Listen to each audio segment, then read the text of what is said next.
They walk in that room, they become yours. And you got this energy inside your soul that says, I am the number one determinant of the success or failure of my students. Hey, y'all, when you get back, kick some butt. I'll see you in the winner's circle celebrating your victory. Let's go. Let's go. Let's go. Let's go. Let's go. Let's go. Let's go. Let's go. Let's go. Let's do this. Let's do this. Let's go. Let's go. Thank you, everybody. And we are live. Good morning. Good morning. Good morning. Good morning. Welcome to week 218 of the AP and New Principles Academy. Let me see who we got here. We got a lot of y'all on here. We got Sharon Wright in the building, checking in from Blandon, PA. We got Mona Obermolak is in the building. She's down in Orlando, Florida. She says good morning to myself and the Queen always. Constance Sherrod is in the building down there in Pearl, Mississippi. Dr. Rachel Edo Eckett is down in Tampa this morning. Make sure you check out the conversation she and I had a few weeks ago, about a month ago now. Check it out. It was a powerful conversation. John Few is in the building, checking in from Chester, South Carolina. Scott Wiley is in Chester, West Virginia. Rodney Richardson, Hampton, Virginia. Grace Castaneda is back in Kyle, Texas. Takesha High is in Virginia. Marsha Poe is in San Diego. Tashika Truesdale is in Atlanta, Georgia. Where we at? Dr. Rella Hicks is in Augusta, Georgia. I see Stacy Joy. She says sunny LA, man. I wish it was sunny New Jersey, but we're going to be cloudy today and we get some rain tonight and then tomorrow. That's all right. We'll sunny days later on. Good to see you, Stacy Joy. We got Nicole Williams in the building, checking in from West Palm Beach, Florida. Good to see you. We got Edgar Ray, Macon, Georgia. We got my man, Principal Otis Kitchen II, down in Florida. Kimberly O'Donohue is in the building. Rashard Davis checking in from Las Vegas, Nevada. Armanda Campbell, Florence. Let's say IT. You made me question myself. What state is IT? Right? So I guess I don't know what that should say. Only Florence I know is South Carolina. Arlette Mello Johnson is out there in Connecticut, the 2023 Assistant Principal of the Year, starting her principalship this year. And check out our conversation that we had a few weeks ago. Great one. There it is. There he is, Josh Tovar. Buenos dias to you. That's my man. That's matter of fact, let me just say it right now. We got Super Saturday every Saturday. That's Sean Hurt, 10 o'clock. These are all Facebook Live, followed by Create and Educate, Dr. Tammy Taylor, Dr. Sheikah Houston, and then myself at 10:55, and then go on over to Sunday, and that rounds out what we call the Fantastic Four, 4 platforms of professional learning for leaders, and that's with Josh Tovar and Dr. Moreno. Check us all out. Saturday, though, we call it Super Saturday because we on Saturday, and it's super, right? Let's go. We got Tatum Johnson in the building. Melissa Jones-Chunu out there in Tulsa. Good morning to you. Golfar, WTA Golfar, sent you a DM, man, last week. Check it out. Go to Twitter and check that DM and respond to me, man. Golfar said, man, you calling me out in public, man. Yeah, man, I've been waiting for you to respond. There's the queen of the castle, man. The castle, man. We in the castle, baby. My wife, Kimberly Broughton Kafele. We getting ready to hit Broadway for the second week in a row, y'all. We live in our best life.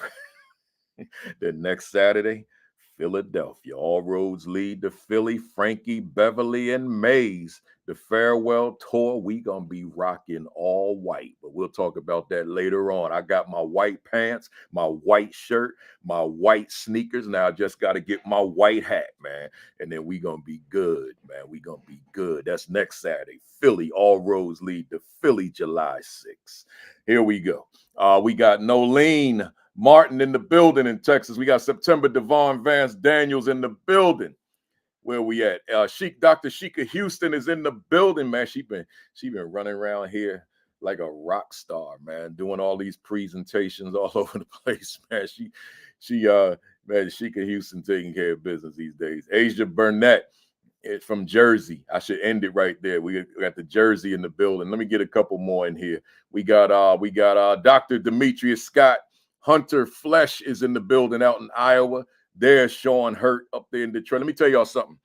If you missed Sean Hurt this morning, go back.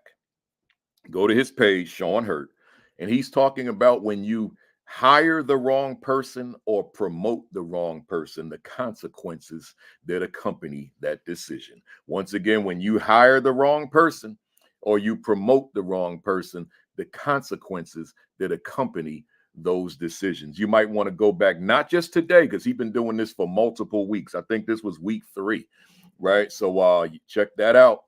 Great conversation.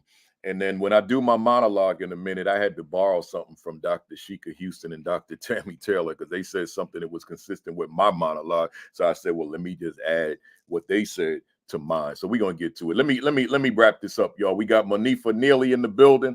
I'm gonna end it with our biggest promoter that we have on this platform, Donna Sherrigant. I see you, Donna. I appreciate everything you do for this platform, for our folks, for our fam that tune in every week. As far as just putting the word out there that we on. So I'm gonna end it with Donna Gant.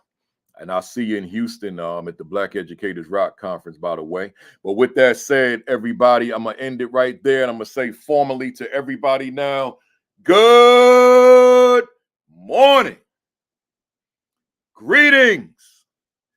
Welcome to week 218 of the AP and New Principals Academy.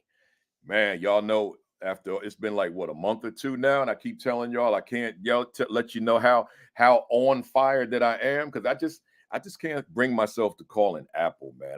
I got better things to do with my time to be sitting on that customer service waiting all day. So at some point I will, because it's muting me when I yell, right? So but I'm gonna get to them, but I'm gonna still let you know, y'all. My hope is that despite whatever's happening in your world right now, that as it relates to, like, here's your world, but your leadership is right here, right? See, it's right here. Your leadership's not your whole world. If it is, you might want to rethink that. If my work was my world, I would need to rethink that, right? Because I got aspects of my life that ain't got nothing to do with my work. Yeah, I said ain't got, right? That ain't got nothing to do with my work, right? But if I took my work and said, this is my world, I need to rethink that, because that's not good for the mental health, right? So I'm saying your world, but then there's this little fraction within your world called leadership. And I'm asking you, I'm hoping, I should say, that despite whatever may be happening in the world, your world, that this little fraction called leadership, you have still, and I can't yell it, but you have still sustained your fire, because I certainly have. I sit here on this 29th day of June on fire, but I can't yell it because it'll just mute me. It won't mute the broadcast, it'll just mute the fire. So I'm not even gonna waste my time, right? So one day when I'm real bored, I'll call Apple and say, that new operating system doesn't allow me to elevate my volume. I need you to fix it so that I can let my folks know that I'm blazing, right? Enough said. Listen, y'all, let me go through this rundown, and then we're gonna jump to my guest, because I got a superstar on here today. Shout out to the Christina School District in Delaware, their equity committee in particular. Oh man, I had a great time with them, man. I only did 3 this week. We didn't do 5 days this week. We did 3. So shout out to them. Then shout out to Spring ISD Leadership Summit, man. Great time just talking to all the leaders in Spring ISD, which is in Houston. Oh man, just had a great time. I met a lot of great people while I was there. Great principals, assistant principals, central office, man. Just had a great time. That was my second time there, but it's been a while. Shout out to Rochester City Schools in Rochester, New York. I keynoted the teacher summit there, man, and did 2 85-minute breakout sessions, y'all. Whew. Man, you keynote and then you do 2 85-minute back-to-back 10 minutes in between. Woo! That's it. That's not easy to do, but I did it. You know, we had a great time. Shout out to them, and I'll be back in August to keynote their leadership summit along with Dr. Bettina Love. You know, she'll be one day, I'll be the other. So we're looking forward to that. We were down there this week with Dr. Chris Emden. So just out there with good people, man. Welcome to the first timers. Let me clear my throat, man. Let me clear my throat. Welcome to the first timers. See the previous 217 weeks that you missed, because if it's your first time, that means you missed 217 sessions, right? You missed a lot of content. So take that 217 and multiply it by about 2 hours, man, and you missed about 400, probably more than 434 hours of content, man. It's a lot there. So you want to take advantage of that. Subscribe to the channel. Let me say it again. Subscribe to the channel. We have 21,400 subscribers to date. I'm looking forward to the 25,000. So subscribe to the channel. If you haven't subscribed, please do. And let me tell you why in particular. Because I'm only going to be on Facebook and Twitter for 5 more Saturdays. That's it. I'm going exclusively YouTube. Right? I don't like Facebook anymore as far as this, because I'm a numbers guy. I'm a data guy. That's what I am. I was that guy as a teacher. I was that guy as a principal. And those Facebook numbers that I get, they're flawed, because they're giving us those of us who are creators, they're giving us view counts. If somebody is scrolling their page and the video pops up and they don't even watch it, then the video still gets a full view. I don't want that. I want true data. And the only way I'm going to get true data is by going to YouTube, right? So starting August the 3rd, we exclusively YouTube, but I will share it onto my Facebook and Twitter pages. So you can watch it you can just go to Facebook, go to Twitter and click the link, because it's not going to just open up like it does on Facebook now. You got to click the link and you'll be able to watch YouTube, or you just go to the YouTube channel, AP and New Principals Academy. But I'm a numbers guy. I'm a data guy. I'm a numbers cruncher. That's who I always was as an administrator. And that's who I am as a speaker, as an author, as a consultant, as a YouTuber, as a live streamer, I should say. I'm a numbers guy, and I got to have accurate numbers. I can't look at my numbers and it's saying 10,000. But then I read, how is that so? And they tell me, well, you get an automatic view when someone's scrolling and your video pops up. I don't want those kind of numbers. I need true numbers, right? I don't need numbers that inflate my ego. I need the true numbers of the people that watch the platform. So we go on straight YouTube beginning August 3rd. So start watching us on YouTube now so you can get used to it. Enough said there, because I'm going to be saying it for the rest of all of July. School Leadership Institute is around the corner now, man. School Leadership Institute with Principal Kafele, July 9 and 10 in Houston, Texas. Go to principalkafele.com, scroll down to the announcements, click the link, register. I got to purchase the books too, because I give away a book every year, a book that I wrote. We're gonna use the Principal 50 this year. So if you haven't registered, the cutoff to receive a book is gonna be this Monday, because I got to order the books Monday. So if you haven't registered, register now so that you can get that book along with your registration and, of course, the content of the 2-day session. And then come back to Houston the week after to the Rock Conference. Black Educators Rock, July 18th through the 21st. Man, there's be so many people that I can't name them all right now, but I think maybe next week I'll give you the rundown of who's going to be there. And we want you to be there with us in Houston, July 18 to 21. Of course, I do the leadership all-day session. We call it the Aspiring Leaders Session, but I want people who are not, who are also veterans and new and APs. I want everybody in there. So just come on through. That's on the last day, the 21st. That's on a Sunday. That's just all day. We go 10 to 3. And then I got to catch a flight, right? So my books, my leadership books, man, I'll go through this quick. Go to Amazon or ASCD and pick up the Assistant Principal 50. Pick up the Assistant Principal Identity. That's the newest one. Pick up the Principal 50. Pick up the Aspiring Principal 50. And pick up Is My School a Better School Because I Lead It. And I finished what is my value to the teachers that I supervise instructionally. So my editor and I, we going through the edits now. We just about finished. We'll be finished this week. And then the book will be released in December. And it'll be up for pre-order in October. What is my value to the teachers that I supervise instructionally? Let me just say this to y'all.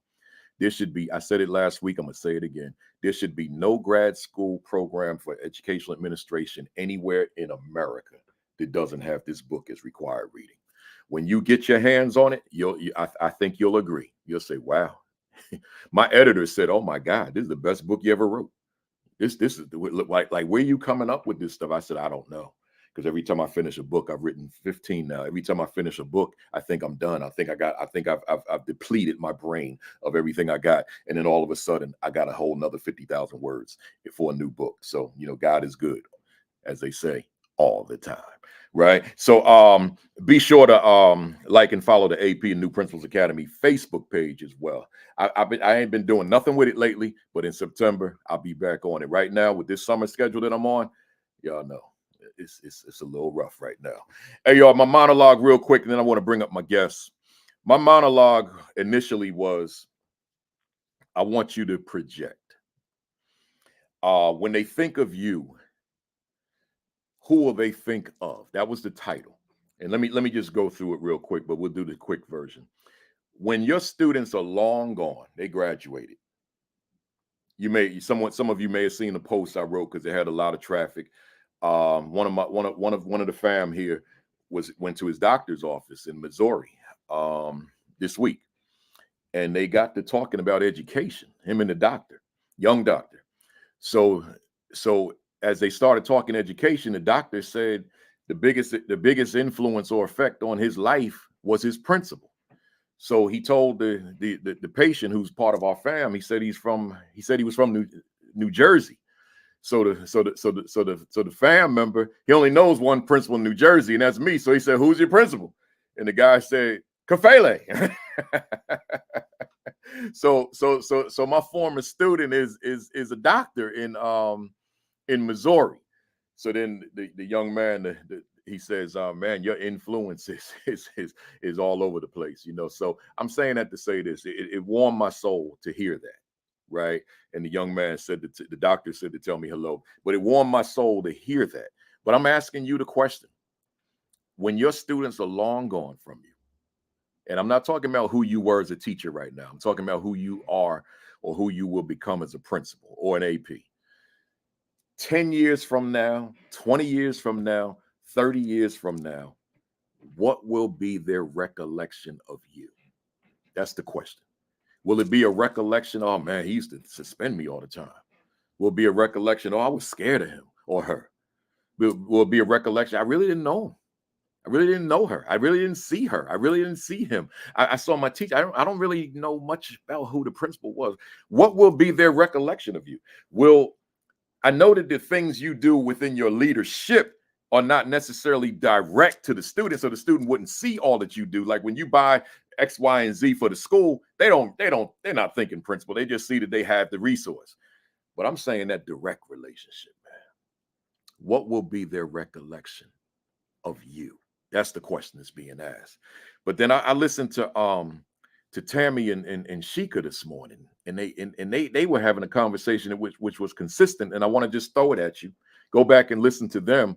But let me throw it at you. In real time, forget about projecting now. In real time, when people think about your school, what are they thinking? Right? Just let me get my mirror for this. Josh, it's not clean, man. Listen, you got spots in it, right? When they think about your school, right now, real time, what it like I'm talking about people outside of the school, certainly the people in the school, but the community people, the parents, what are their thoughts of your school? Is the thinking that this is a great institution? This is a place that we're proud of. This is a place that we rally around. What's the thinking, or is the thinking, oh my God, this is a drag to our community. This is a liability, right? There's a lot of flaws here. There's a lot of deficiencies here. There's a lot of problems here, right? What and then everything in between. What are they thinking? I would dare challenge you all. I'm glad Dr. Houston, Dr. Taylor brought this up this morning. I would challenge you all, take ownership of that question, both questions. Take ownership. What are people thinking of my school in real time? What are people thinking of me, the leader, the assistant, in real time? Because if their perceptions of you do not align with the way you've crafted your identity. In other words, you have a particular brand identity that relative to how you see yourself. But then your school has a brand image relative to how they see it. If they don't align, there's a disconnect. And therefore, the way your school will be perceived will be the way that be seen will be the way that it is perceived by the people outside, not by what you say. What you say will have no relevance whatsoever. Brand identity and brand image have to align. That's critical.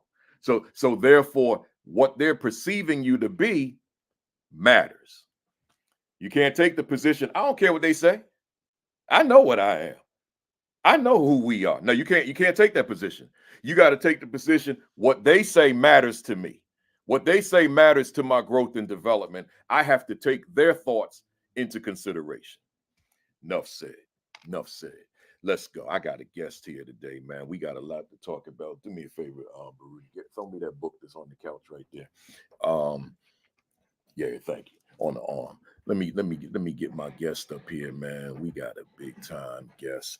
We got Dr. Sheldon Eakins in the building. In fact, we could say Sheldon L. Eakins is in the building. Good morning to you, sir.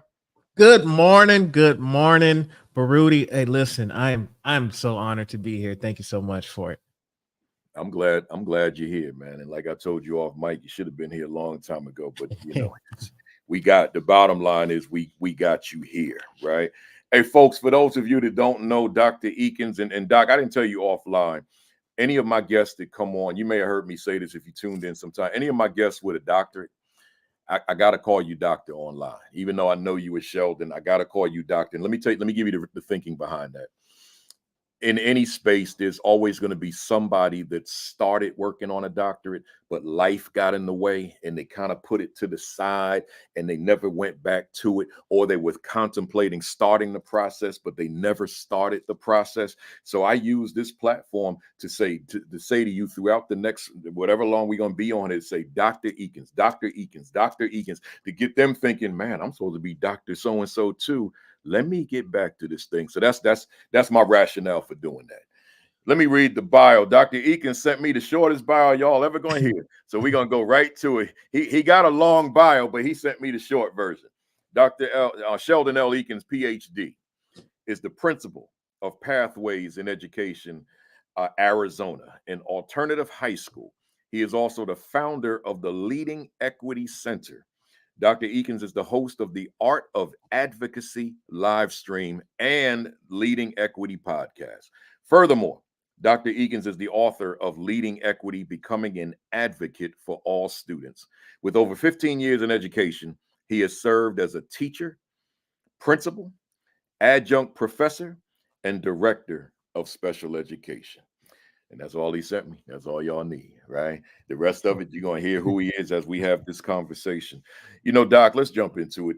I met you, I don't recall exactly what year, but it was quite a few years ago. You found me some kind of way and invited me onto your podcast. And we've known each other ever since. We met each other at that time. And I became immediately impressed with your work because I didn't confine that interview to just me seeing you in the interview, and I checked you out, and I saw the kind of work you were doing, and I continue to see the work you're doing. I keep up with your work. So I'm saying that to say there's a lot that you do within education.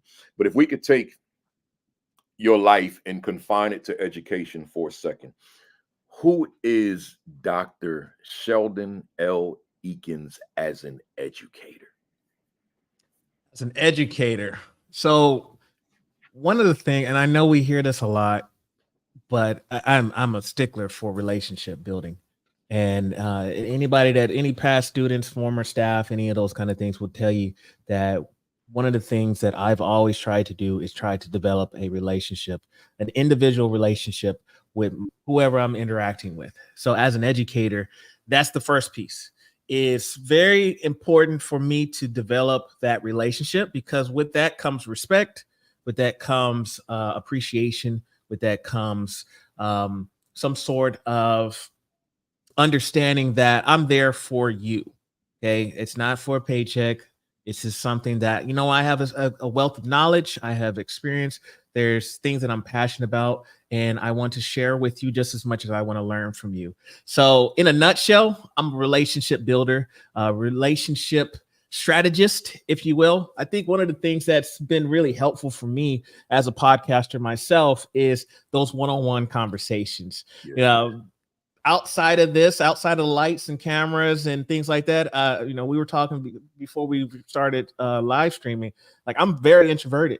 I tend to keep to myself. I keep a small circle and things like that. So like, I put it on often when I'm on stage or when I'm out doing workshops. Like you just mentioned, you did 2 back-to-back workshops and a keynote. Yeah. I've been there, and that's that is rough. That is rough. But you know what? You still got to maintain the energy. You still got to do what you got to do in order to motivate individuals who are going to be in front of kids all the time. So anything that I know, anything that I've learned over the years, I want to express that. I want to share that as an educator. Once an educator, you're always an educator. So even if you're not in a classroom, you're still an educator, whatever level that might be. Yeah. I want to go back to what you said about the 2 back-to-backs, and because you've been there. It's funny for those of you out there that either speak or aspire to speak at some point outside of the speaking you do on the job. Doing a full day, 6-hour presentation is a lot easier than doing a keynote for 60 minutes and 2 85-minute back-to-backs. And let me tell you why. Because that group for them 6 hours, they gonna be there. Like they have to be there. They got no say in it. It's the part of their job. They got to be there. Them 2 85-minute sessions, those folks chose to be there.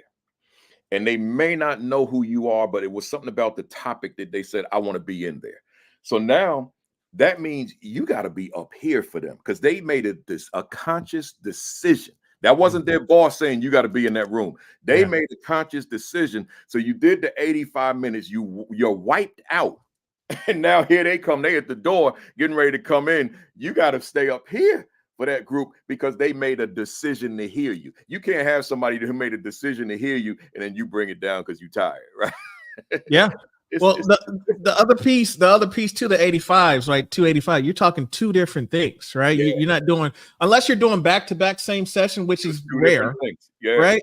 So you got to bring the energy and content with 2 different subjects more than likely, versus, like you said, an all-day session. You're focused on, like, your agenda is going to be different. And then you get some breaks. There's going to be opportunities for small group sessions. There's going to be opportunities for the teams to kind of collaborate. You kind of move around, so you're not fully speaking the entire time. But yeah, keynote, you're speaking 45, 60 minutes, and then go into those 2. So you're doing 3 different sessions versus 1 full day. I would take that any day. 3 different preparations. Yeah. Here we go. So before I get to why we're here, I always want my audience to kind of know who's on here. You're obviously, Doc, very, very passionate about education. That's your thing. Such as mine and probably everybody that's on this thread this morning. This is what we do. We're passionate about it. But what I want to know, and you have a particular passion. Let me put your book on the screen. Leading Equity. Becoming an Advocate for All Students. You can get this at Amazon right now, folks, right? Leading Equity, a powerful book. I'm going to be making some reference to it throughout. But you have a particular interest in equity or leading equity. My question to you is, your passion for education, your passion for equity, where's that passion coming from? So I recently moved to Phoenix, Arizona. So shout out to my folks that are out, and it's hot, man. It's hot. Yeah, I 112 degrees cursed. last week. I almost cursed. But it's really hot. It's really hot here. We'll just put it there. Uh, someone said, "What did y'all do to the devil to make him that upset?" Yeah. It's what someone said the other day. But before that, I was living in Idaho. Now, as a black man living in Idaho, I can definitely tell you some stories about my experience as an educator. And a shout out to Idaho. I don't have any animosity towards that state. It's a great state. If you're into the outdoors, if you're into potatoes, that's a place to go. You know, we got Yellowstone. Yellowstone is there. It's a really good place. I'm not going to go hunting. I'm not fishing. I'm not hiking. I'm not snowboarding. You know, I prefer more of a larger city in which those venues are like concerts, basketball games, professional things like that. That's more my scene. Now, I got into this work, and so I would argue, you know, as a black man navigating the United States, you know, you're dealing with equity in a sense, in some scale, all your life, right? But very specific when I started having students come up to me and tell me, Dr. Eakins, there's individuals that my teachers are saying these things to me. My counselor told me I need to speak English only. My classmates are telling me, when am I going back to Mexico? Or when they're building that wall? Like, all these conversations were coming up to me, and honestly, I didn't know how to handle it. Not only that, I was dealing with my own stuff, right? My own microaggressions that I was dealing with. So, and I have my own children that were dealing with things too. So it's just a culmination of all of these experiences wrapped into one. And I needed to figure out not only how I can do better as an educator, but also how I can support the community that I'm serving in a way that is giving me the language and the knowledge and skill set to articulate, you know what? I know you didn't mean anything by this. I know you weren't trying anything. You had the best intentions. However, it's offensive, and here's why. Or, you know what? I'm curious. What brought you to that point? What made you make that comment to me? I know you didn't mean anything by it, but can we unpack that for a little bit? Yeah. So that's how the work started officially. It was just selfishly, it was for me. I started the podcast, didn't think anybody was going to listen to it. It was just me interviewing people that I had saw doing research on certain topics that I wanted to learn more about. And I said, let's share it with the community. And then next thing you know, the work is, you know, people reaching out, asking me, hey, can you come speak? Hey, I understand that you have experience working with Native American population, working on a reservation. We have a large group of Native students in our district. Can you come talk to our teachers? And so it just started to grow and grow and grow to the point to where we're at right now. I can certainly identify with that. It's today is an interesting number. We're at number 218. This was supposed to be an 18-week academy. I remember. Yeah, we were home. Everybody was home. Yeah. And I said, I want to talk to assistant principals, because it was called the Virtual AP Leadership Academy. So we went the first Saturday in May to the last Saturday in August, and then I'm out. We're done. I did my work. But when I saw the volume of people who were tuning in and watching the videos during the week, I said, oh, I think I'll keep this going. And here we are. I did 200 additional sessions, and now here we are at number 218. So comparable to what you said, you know, and I know that I'll never stop doing this. This will be here forever because it's needed. And there are folks right now who are in middle school, high school, will go on to undergrad school, who will someday, assuming I live that long, right, will benefit from these live broadcasts on Saturday. You know, so that's that's what it is. You know, people talk about draft picks in the NBA, NFL. They traded the 2030 draft pick. Them kids are like in grade school somewhere, but at some point, time will catch up, right? So it matters. You know, I went way off my script, but let me get back to it. You have this shirt that says ally, and then you have a line through it, and then it says disruptor in larger letters. So I've always known of that shirt. I was looking at a picture of you and I that I was going to post, but we took that picture in the heart of the pandemic, and you were rocking a mask in the picture. So I decided not to use the picture to promote. But then when I was reading through the book, you actually tell the story of where that's coming from. Tell us what message, when you walk around America with a shirt that says ally, and then you have a line through it, and then the word disruptor, what message are you sending to people that look at you in that shirt? So, and I almost wore it today. It was dirty. That's the only reason why I didn't have it on. That's why I got the polo on today. Yeah. But the concept came to me a few years ago, because as I think ally has often been used as a safe word, but it doesn't necessarily mean it's more of a descriptor often, but not necessarily as a verb. And so when I think about the word ally, I could say, you know what, I'll put a flag on the wall. I'll put something in my hallway, in my classroom. I could say I'm a safe space, but it doesn't necessarily mean I'm going to do anything.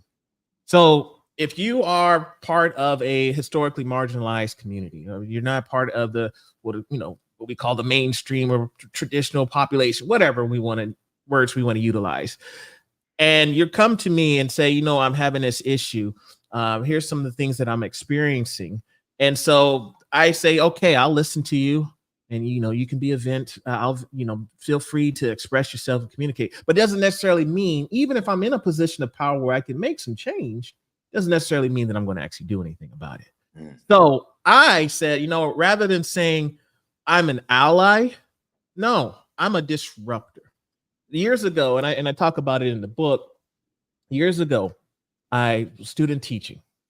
I walk into the staff room, and I'm just listening to the teachers talking about students, and they're comparing notes and just saying some of the, again, first time I'm still in college, I'm experiencing this. This is what teaching is going to be like. You go to the staff room. I'm trying to get the full experience, and the stuff that I'm hearing the teachers say about other students, it was just like, what the heck is going on? So I decided, you know what? I'm going to leave this space. I get back and talk to my professor, and I'm telling them what I did. I said, you know what? They were talking about students, and I didn't participate in it, and I just left because I didn't want to be a part of that. And I was proud of it. And she said, and what did you do? And that really got me thinking. Yeah. I was like, oh, I didn't do anything. I left, and I'll never go back in that staff room again.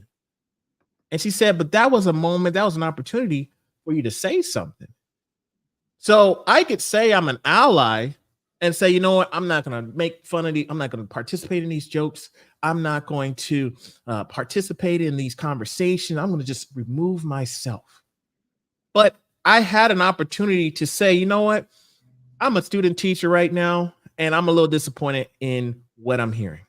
I would actually expect to hear something positive about our kids. Now, I don't know much about the students, and I'm just, this is my second week here. However, I have noticed that a lot of the kids are very engaged in other classes. I see them engaged in other areas. Maybe we should have a conversation about what we're doing in our classrooms to not, like, why the kids aren't motivated in our classrooms. What are some things that we could do? So I feel like ally is a safe word. Disruptor, it insinuates action. It means that, you know what, I'm not okay with injustice. I'm not okay with kids being mistreated. I'm not okay with families being mistreated or students looked at as if they're not capable or less intelligent than other students. I'm not okay with that. And I'm in a position where I can make some changes, or at least provide a voice for advocacy. And I recognize that we do not live in a just society, and I'm willing to speak up on behalf of others. That's where the disruptor piece comes from. It shows that I'm willing to do something versus I'm just a safe place for you to be. I love it. Disruptor. Let's hold up the mirror to the fam. Hey, fam, are you a disruptor or are you just an ally? And I might say to somebody out there and someone out there that really knows my work, you already know where I'm going. Sometimes being a disruptor might isolate you. Yeah. Everybody may not love you anymore. When you were an ally, they loved you. But now you decide, I want to be a disruptor, right? Well, everybody may not love you. In fact, life might not be as gravy. But as I say on this platform all the time, the people that you and I love and admire, the only reason we even know they were born is because they were willing to go against the grain, which translates into they were disruptors. So it's a decision we have to make. I'm not on here advocating that you get fired from your job, so don't get me wrong, right? But I am saying being a disruptor forces you to be a strong individual with thick skin, right? Because you're going against the status quo. So I just got the mirror up to ask you, who are you? I know I can comfortably look in my mirror, my big mirror over here, and say, I was a disruptor.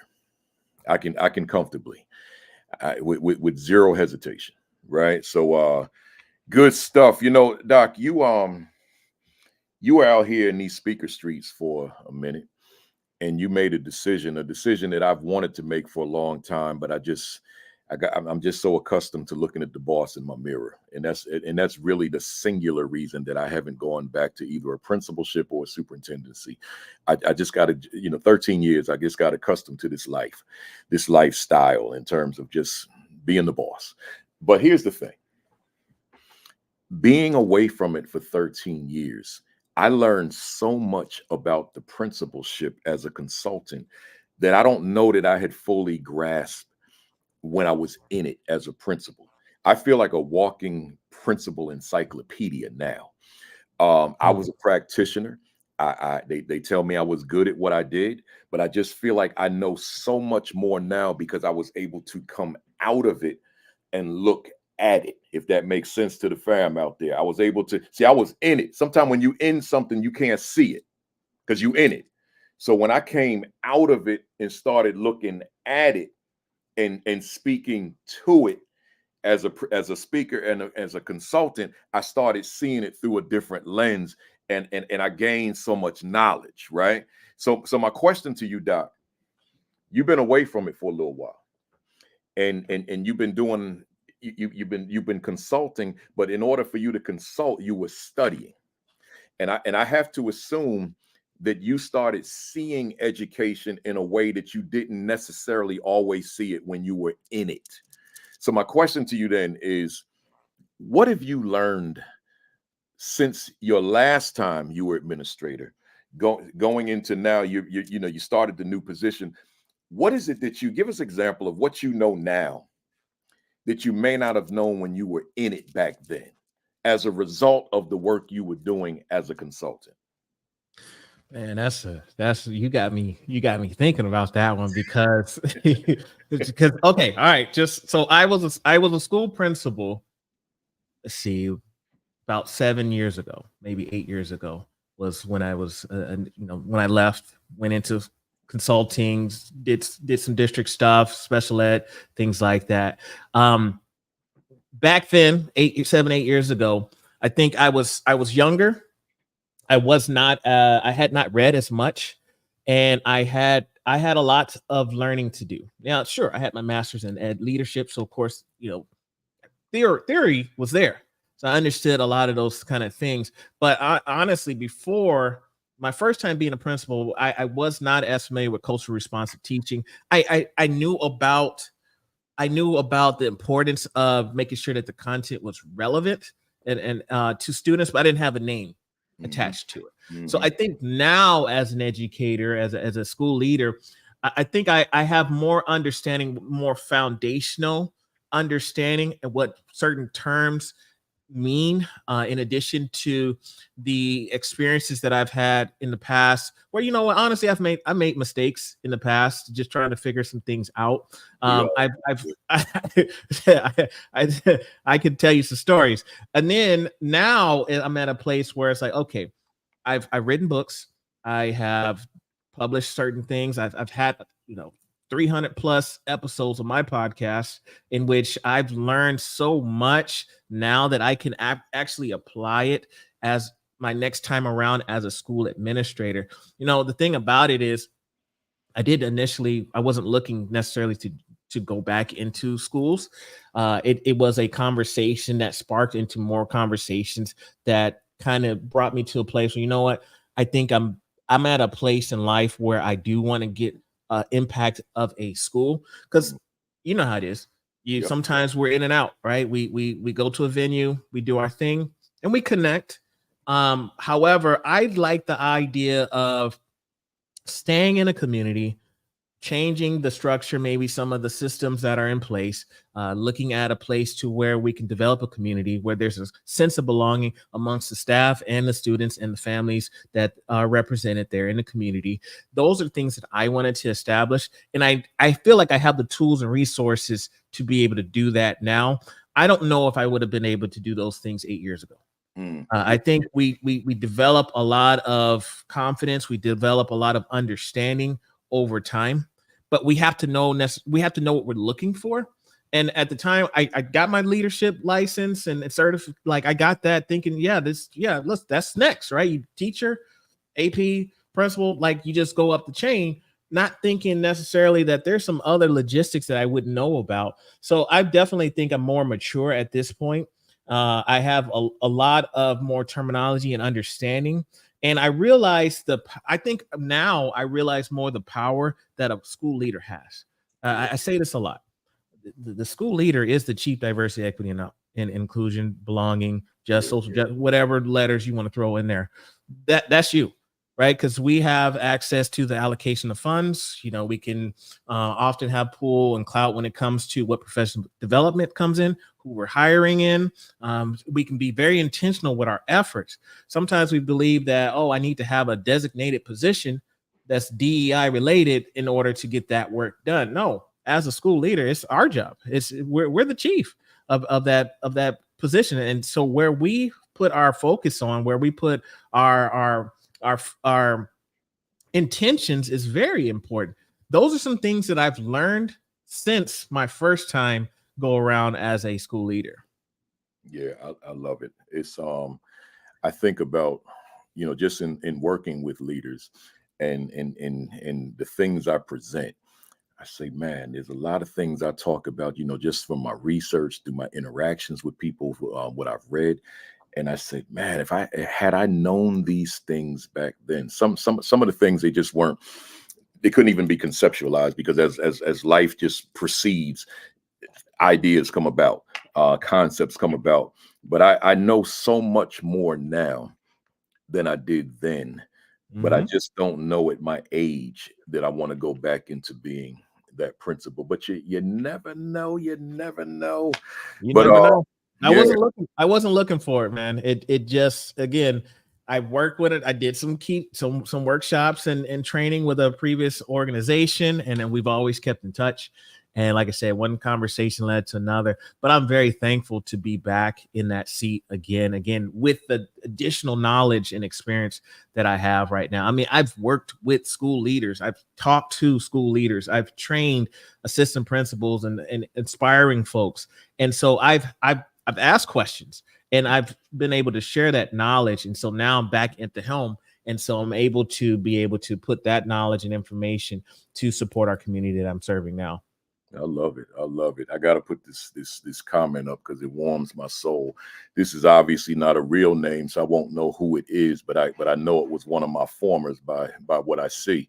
Principal Kafele was my principal in Hart Middle B building in East Orange, New Jersey. I will never forget him and the impact he had on me. I appreciate that. Way Boucher, by the way. But what really got me, Doc, is where that end part where it says Asante Sana, Tutawanana, Hotep. See, that was the way for 14 years of principal leadership, 7 years of teaching.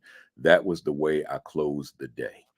Right? I'm saying to that entire school community over that PA system before that dismissal bell rang, Asante Sana, which means thank you very much.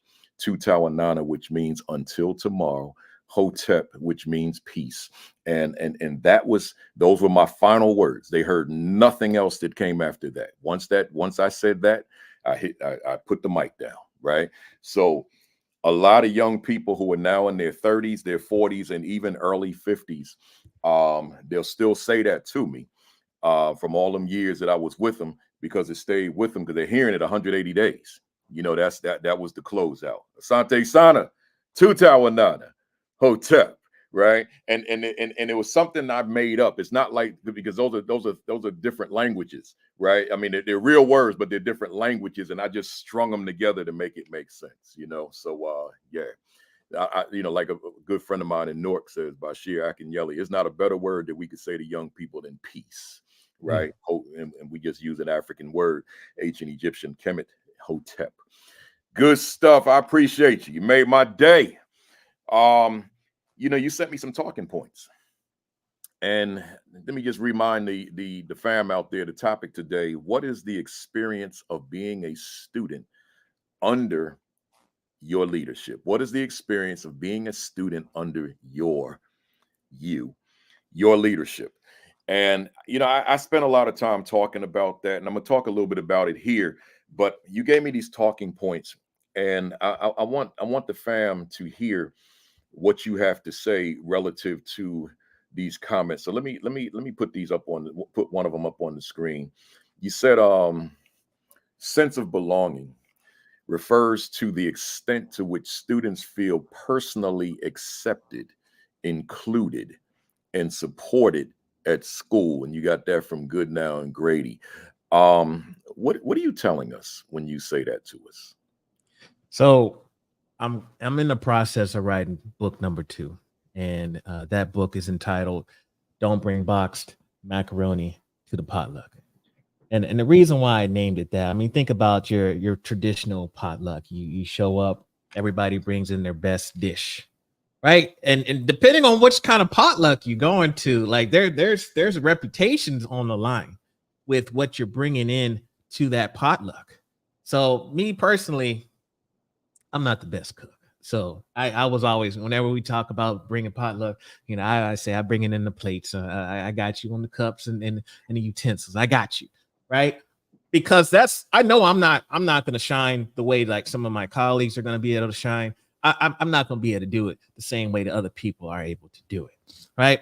But sometimes we anticipate, oh, I got to go to the potluck because I know that Sister Green is going to bring in her famous yams, or brother Jones, he's going to bring in those neck bones. Like those things we know is coming. The mac and cheese is coming. But when we think about it from a school standpoint, let's just imagine the school is that potluck and everybody's bringing their best. And then someone slides in that boxed Kraft macaroni. Now, people might argue, oh, well, you know, I was in a pinch. You know, this is all I could do. This is all I could afford. This is all I could bring in at this short notice.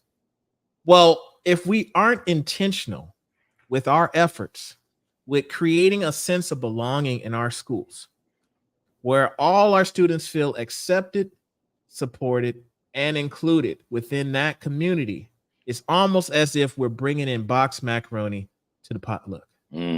Lack of effort, not a lot of intentionality, maybe even a rushed job.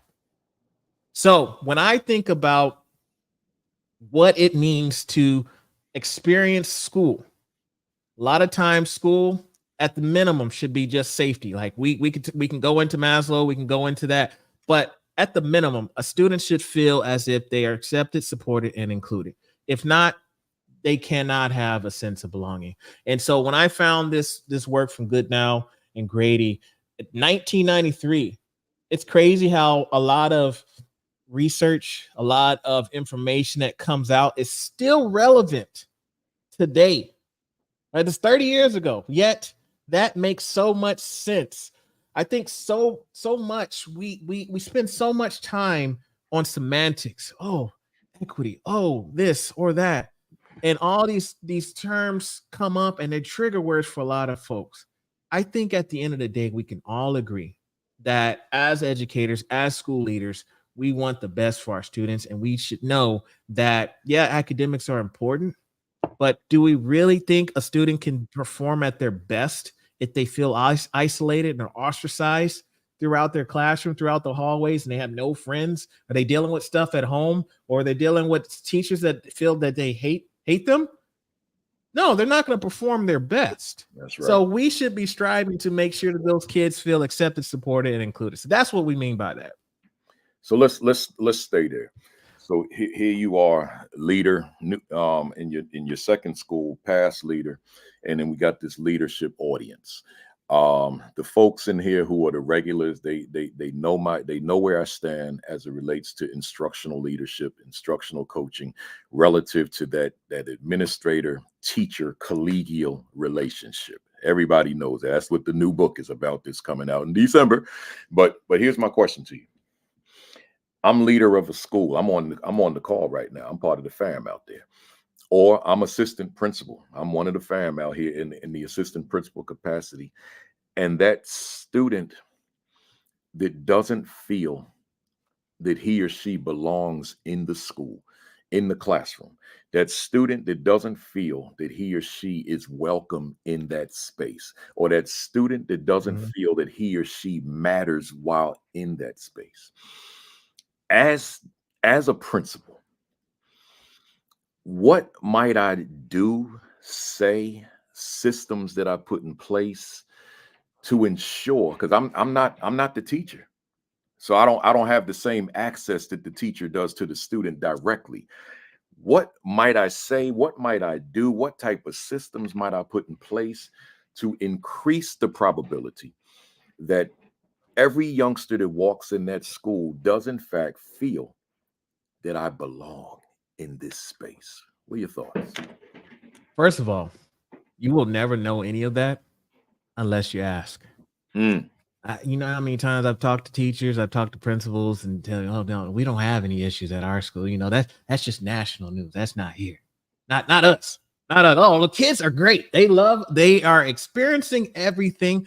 But okay, I like to push back on that a little bit, because I will ask you got 375 kids in your school. Every last one of them feels as if you're like, what you're saying is true for all of them.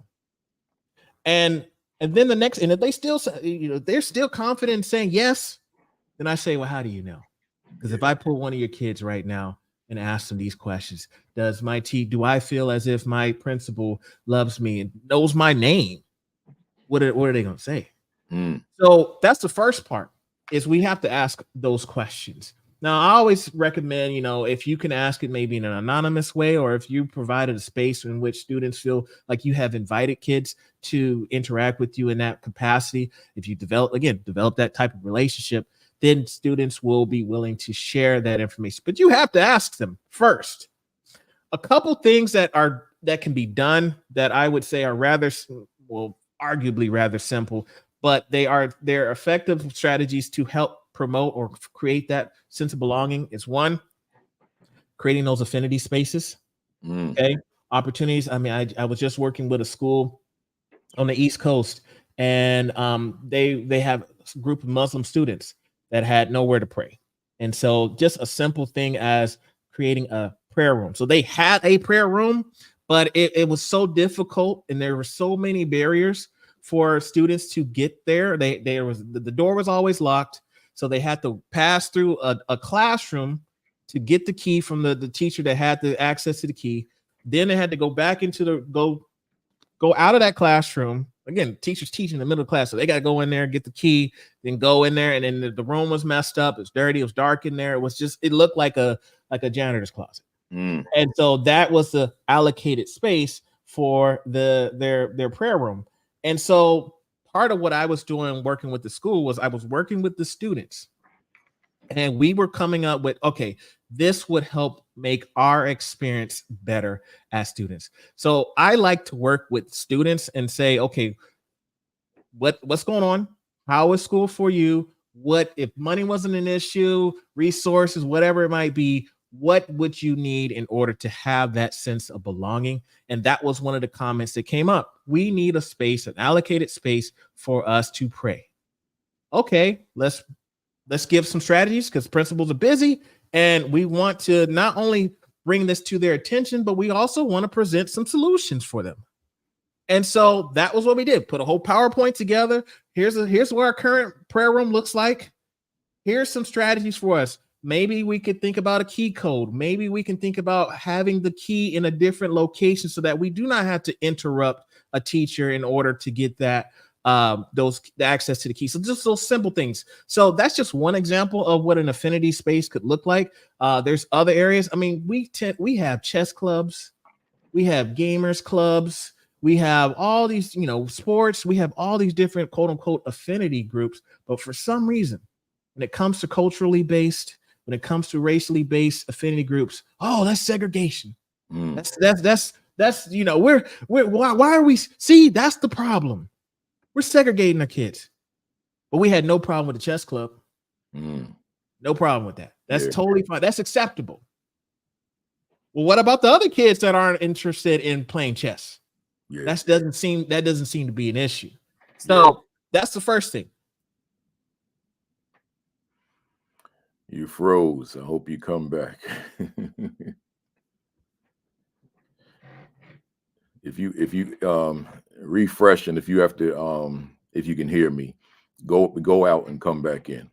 Y'all stay to the fam. Y'all stay in place. Similar. There we go. Hey, Doc, you froze for about 30 seconds. Am I back? Yeah, okay. You're back now. Okay, I don't know where I left off. Just go. Okay, I was just saying, just finding a space where students can interact with each other, like-minded spaces. It's not segregation. Okay, you're not perpetuating any of those kind of things. I just think that a lot of that is just pushback. So that's the first part. The second part is another thing that relatively simple is just more diversity within your books. And I know we hear that a lot, bring in more books of written by people of color, but be intentional with that space. I know a lot of individuals that will go to diversitybooks.com or .org and just purchase 100 books. Okay, we put it in our school library. We diverse now. We got books that look like the kids. Yeah. All right, they'll say that stuff, but it's not intentional.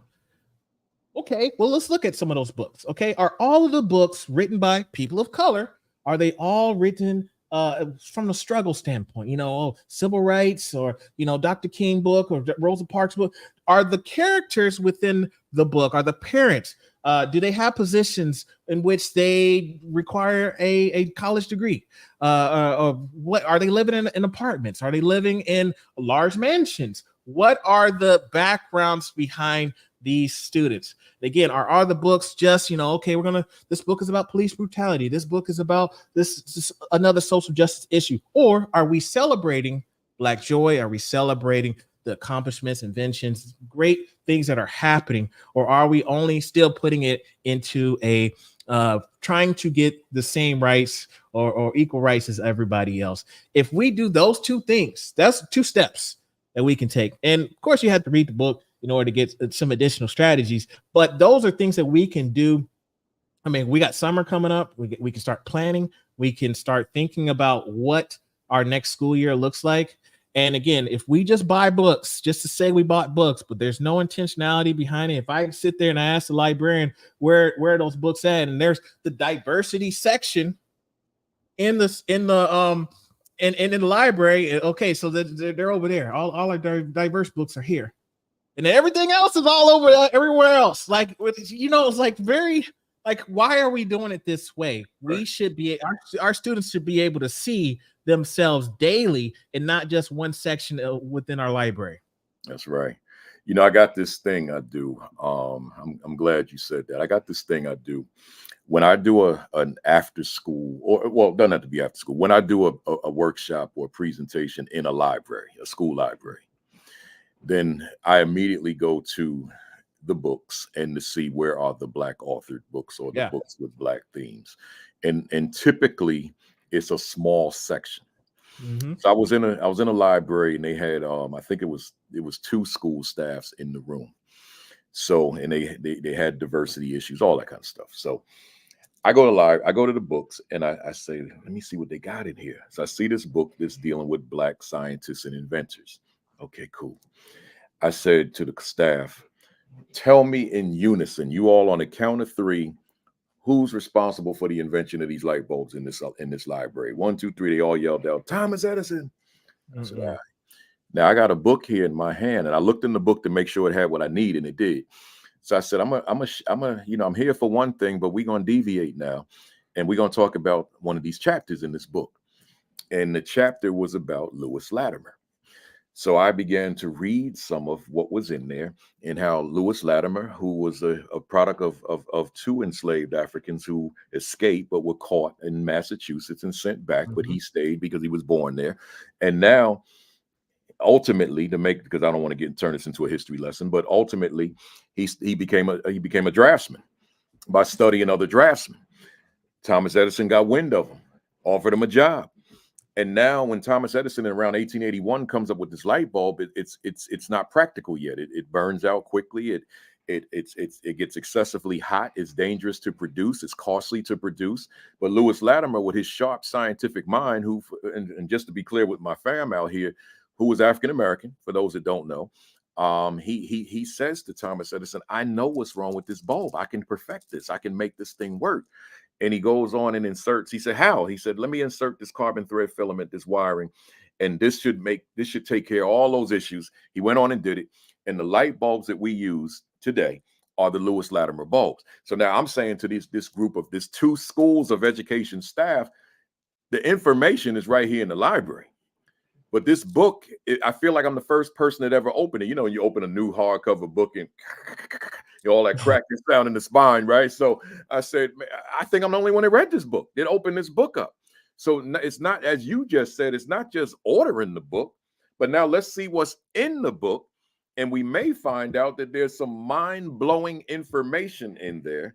And a lot of teachers that I expose this kind of history to, they tell me, they say, man, I feel like I've been lying to these students for my whole career because they were not aware. Right. So and they just wait till February to open that book. Yeah, February. And we ain't gonna cover but so much in the month of February. Right. So we need a lifetime to get that information out here. You know, I want to stay with this talking point. You said you got time. I got time.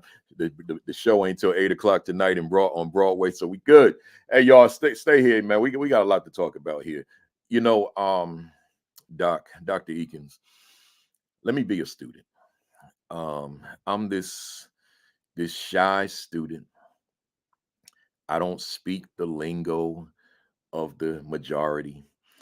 I don't fit in with the majority.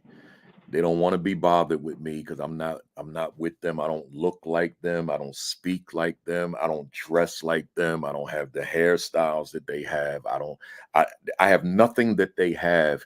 And therefore, the comfort that I feel at home does not transfer to the cafeteria at my school. It doesn't transfer to the locker room in my school. It doesn't transfer to the playground at my school. It doesn't transfer to my classroom. I feel very uneasy. I feel ostracized. I feel scrutinized. I'm harassed. I'm teased. I'm not emotionally safe in my classroom.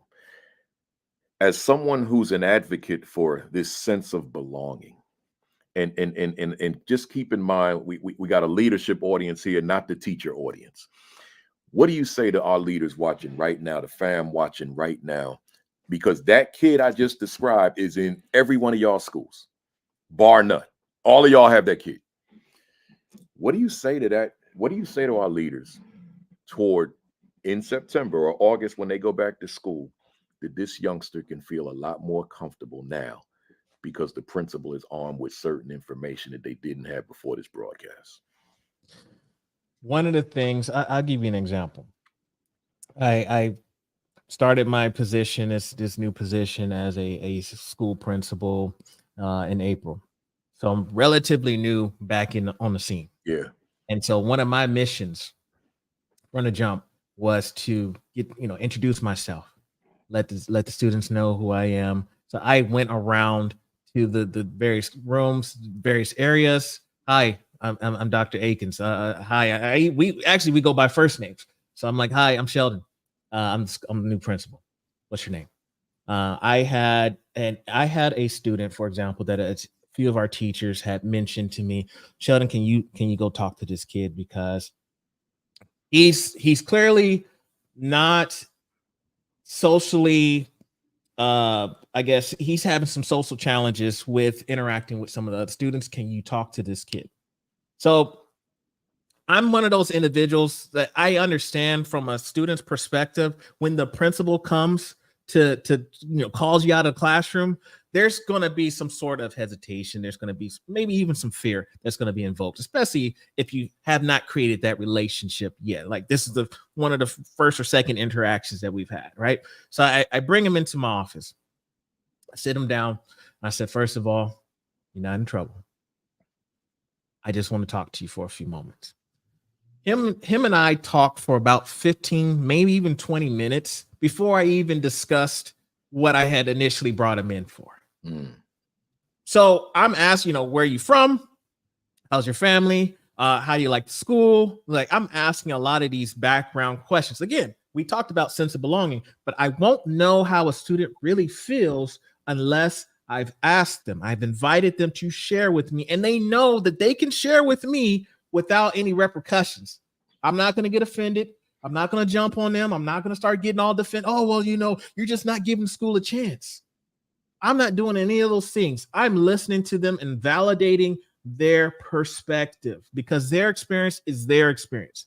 So for any principal that's out there and students are telling them, again, we've asked them and our students are telling us, hey, I do not feel as if I am part of the community, the school. I don't have friends. I don't have this. I don't have that. I like to ask, okay, going back to the young man that I was speaking to, I said, okay, how was your experience here? And he shared with me. He said, you know what? I'm typically kind of to myself. And I said, what are you into? What do you like? What would make your experience better? Again, money isn't an issue. Resources isn't a thing. What would improve upon your experience? Because I said, I'm the principal. I have access to those resources. I can help you out. Just tell me what you need. Yeah. But again, we won't know these things unless we ask. Sometimes students will come to us and bring some stuff that's so heavy that, you know what, I'm not qualified to address it. I could support you as best as I can, but you know what? We have a school counselor. Our school counselor is going to create some opportunities to establish, like, they have the resource, they have the education and experience to be able to support you with those goals that you need. So the other piece that I would actually say, which I think is very important, if you have school counselors, mental health support, that is definitely necessary.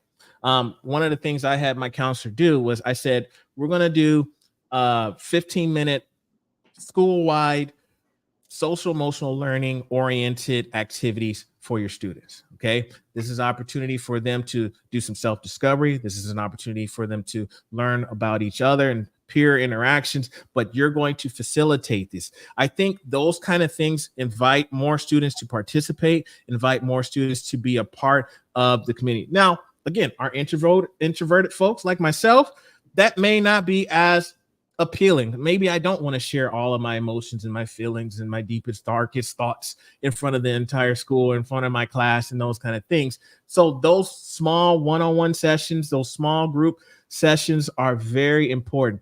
But sometimes we approach our students in a way, like, as leaders, we don't consider, you know what, this student might be a little, I mean, I could look at this student, I could see he was nervous. Again, I just got there, and this is our first interaction. So rather than me jumping straight into the conversation about maybe his social skills and some of the interactions that he's had, no, I got an opportunity to share with him, like, here, look, I just moved here from Idaho. Here's what I was experiencing. Here's my life. Here's a little bit about myself. Tell me about yourself. How are things? Okay, look, I do want to talk to you about this one little thing. Can you help me out with this area? He said, I got you. No worries. I'll fix that issue. We'll change that. We'll go for it. And then that was it. That was that interaction. But again, we won't know this without asking those questions and without attempting to establish those relationships with our students. Even if we aren't in the classroom, that's totally fine. but we have to make it very intentional with our efforts when it comes to interacting with students and understanding what they are experiencing. But we will not know that unless we ask. Love it. Powerful stuff. I'm gonna go to this second one, but I want to say to the folks out here, we got people who are on now that may not have necessarily been on during my rundown. Folks, first hit the share button, hit the retweet button, hit the repost button, tag somebody, tag them Facebook leadership groups and let them know we're here. Call someone, text someone, let them know we're here. We're not anywhere near finished. We got a lot to talk about today. We're talking about what is the experience of being a student under your leadership, right? Not what's the experience of being in the school, not the experience of being in the classroom. What's the experience of being a student under your leadership? But I also want you to know that for those of you that checked in late, starting August 3rd, the first Saturday in August, I'm no longer going to be streaming to Facebook and Twitter. We're going to be strictly YouTube. This is going to be strictly a YouTube platform. So I shared to Facebook and Twitter today from the YouTube channel. So if you want to start getting used to it, you can go right to the YouTube channel, but you can also go to the Facebook page or the Twitter page where you normally would have gone. And I have the YouTube link sitting there. I shared it while we were on live. So you can test that out and see how it works, because I just don't like Facebook and Twitter anymore for this platform. I just want to be exclusively YouTube. I'm not going to get into all the specifics as I did earlier today, because that's going to take too much time. But that's where we're going. We're going to be a YouTube platform. So mark your calendars. I don't want you to August 3rd say, oh, Kafele must not be coming on. No, I'm going to be here. Trust me. I'm going to be here with my guests, but I want you to join me on YouTube. With that said, I also want to make sure that the folks that checked in late, that you realize that the author is here of Leading Equity, Dr. Sheldon. And when he pronounced his last name, I said, man, and me and everybody else pronouncing it wrong, because you said Eakins, and we've been saying Eakins, right? It looks like Eakins. It looks like Eakins, but yeah, it's Eakins. It's Eakins. So Sheldon L. Eakins, PhD. Right. So Leading Equity, becoming an advocate. And we're going to be talking about that word advocate in a little while, y'all. Becoming an advocate for all students. So you can get this at Amazon right now if you like. Go on a different device and order your copy. Dynamite book. And I might add, y'all see that name on there? You see, where's my finger? You see? Oh, there you go. You see that name on there? Baruti Kafele. Hey, Mom. My mother's watching. Hey, Ma, you see my name on the back of his book? Gave it that endorsement, man. Yeah, hey, appreciate you. Yeah, that means a lot. God is good. God is good. Gives me the opportunity to endorse my brothers and sisters out here doing these books, man. I appreciate you. Let's go to this next one. Safety. You said safety is the foundation that nurtures our students' sense of love and belonging, paving the way for their positive self-esteem, self-actualization, and an insatiable thirst for knowledge. And I had to put 3 dots because StreamYard only gave me 200 characters, so it's here. And comprehension. So again, an insatiable thirst for knowledge and comprehension. What are you telling us here? Listen. I always like to say, what did Father Abraham say? So, and I'm not talking about the song we used to sing as kids. Father Abraham had many sons, not that Father Abraham. I'm talking about Maslow. The thing about what Maslow talks about with his hierarchy of needs and that self-actualization, safety is there. That's the minimum, one of the minimum needs that we need in order to survive and thrive. Right. Sometimes we put a lot of emphasis on the academics, and because we know testing is there, our data needs to be on point, and I get it. State testing, standardized, all that stuff. I know it's there. However, if a child does not feel safe, if we have to keep in mind, there's situations that a lot of our students are dealing with outside of the classroom, outside of the school itself. And so the least thing that we could do is provide a safe haven for our students. That needs to not just be words that we're putting on paper or on the wall that says we believe in, but they also need to see that as actionable steps that we are taking as school leaders. So that's the bare minimum, because when students feel safe in their environment, guess what? They are more likely to engage in learning. They're more likely to take risk.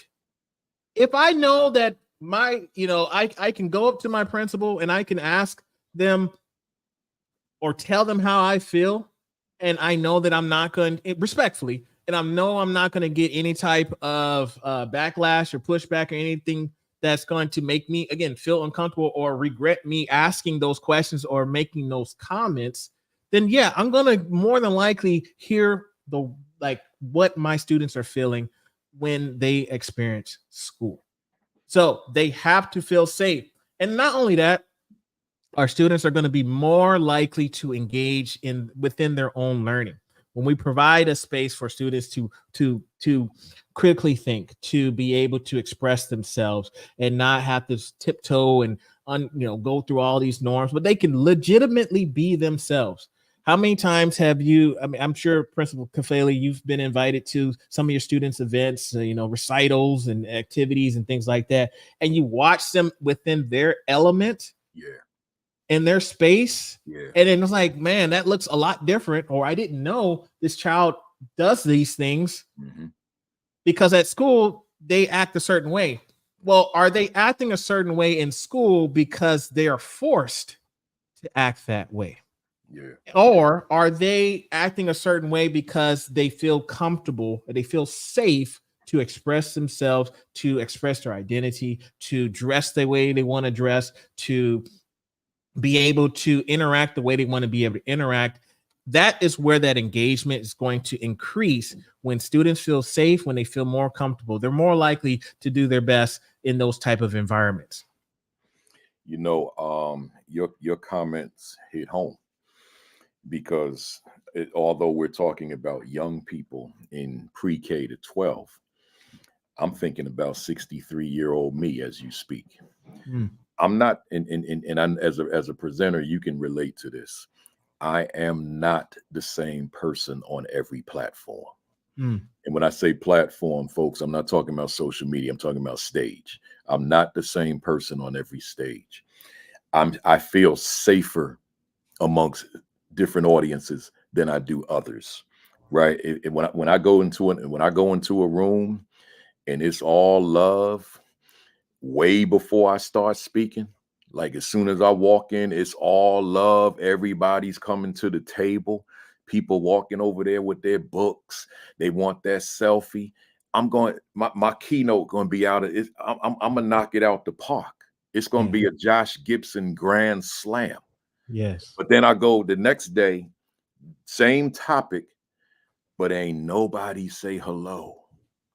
No one said hi, one syllable hi, right? It's just they cold, man. Nobody looking at me when I walk through. Well, I don't feel the same, man. It ain't no love in there. I don't know that I've been embraced. I'm going to earn it once I get to the stage, but I'm talking about walking up there. I'm not the same. I'm not as loose. I got a little tension in me, right? I'm not as loose because the environment didn't make me feel safe enough to be truly my authentic self when I get up there. See, that's not just for the babies. That's for all of us, y'all.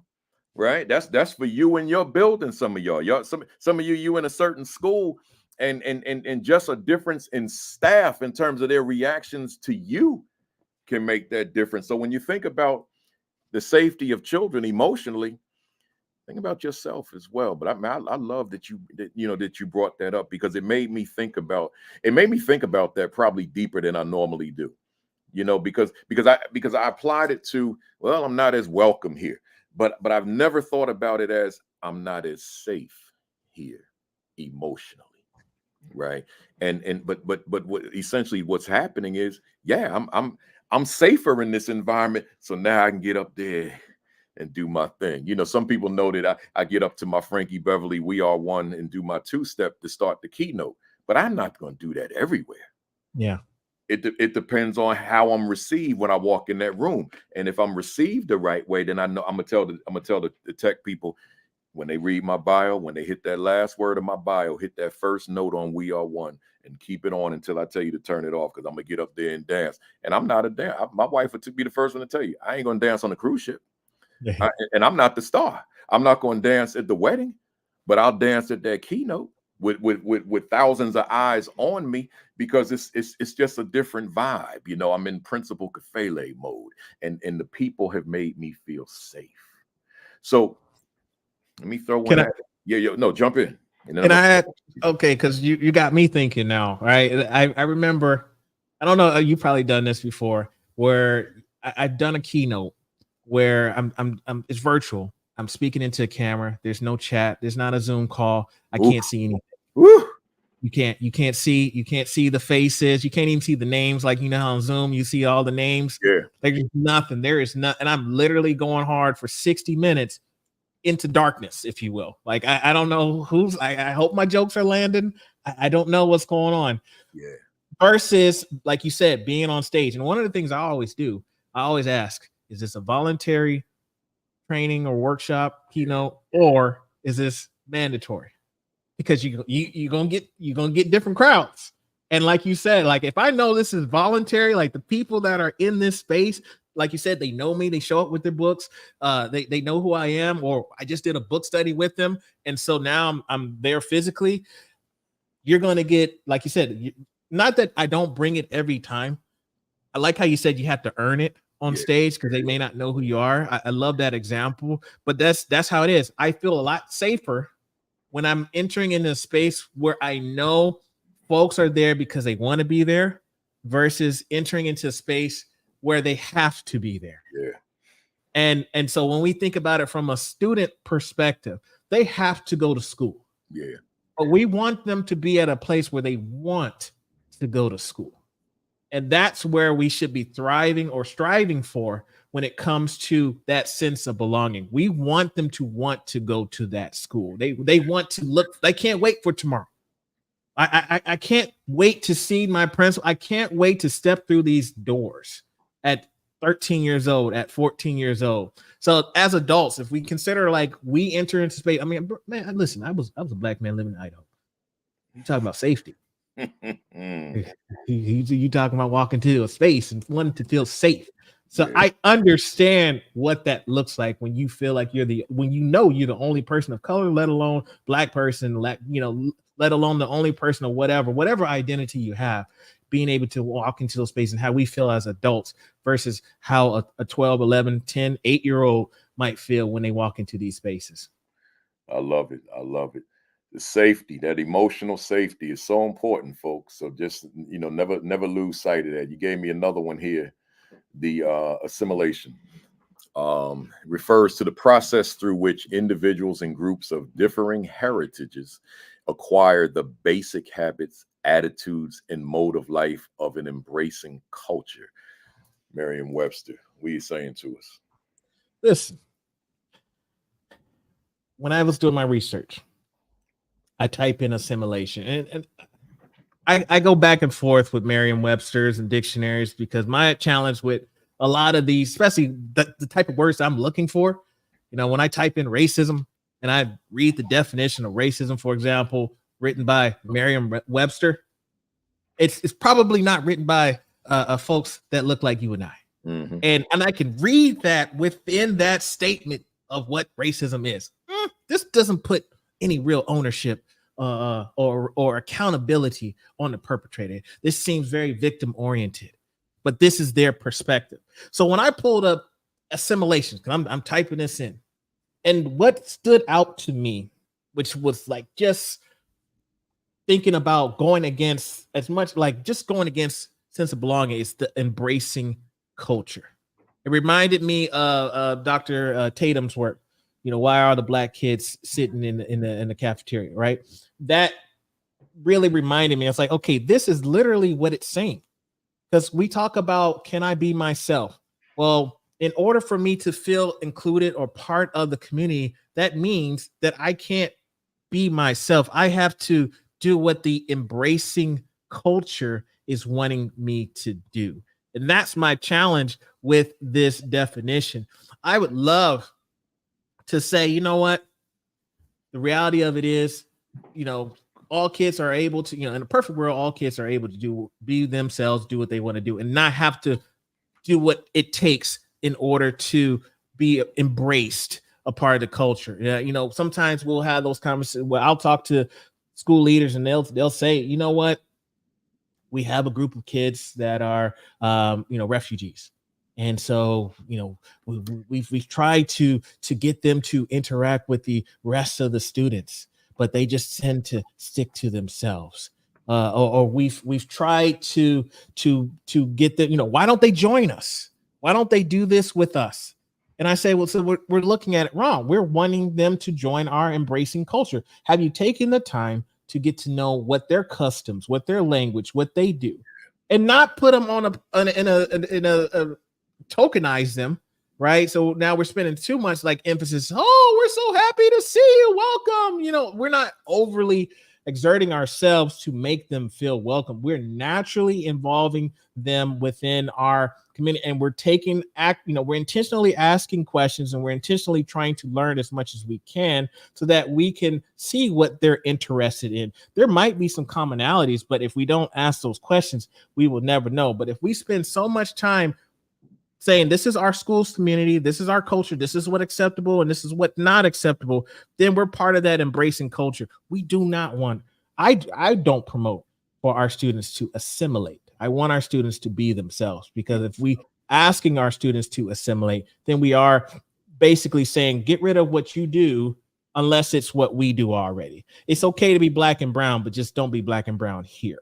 And that's where those challenges come about. Y'all hear that last point that Dr. Eakins made. It's okay to be black and brown, but just don't be black and brown here, right? I'm going to be very honest with you, live on this platform. When I started this platform back in May of 2020, I made a very conscious, deliberate, intentional decision about my attire. So I had over time bought all these Negro League jerseys, and this is before Negro Leagues were fashionable in terms of the merger of the statistics into the major leagues.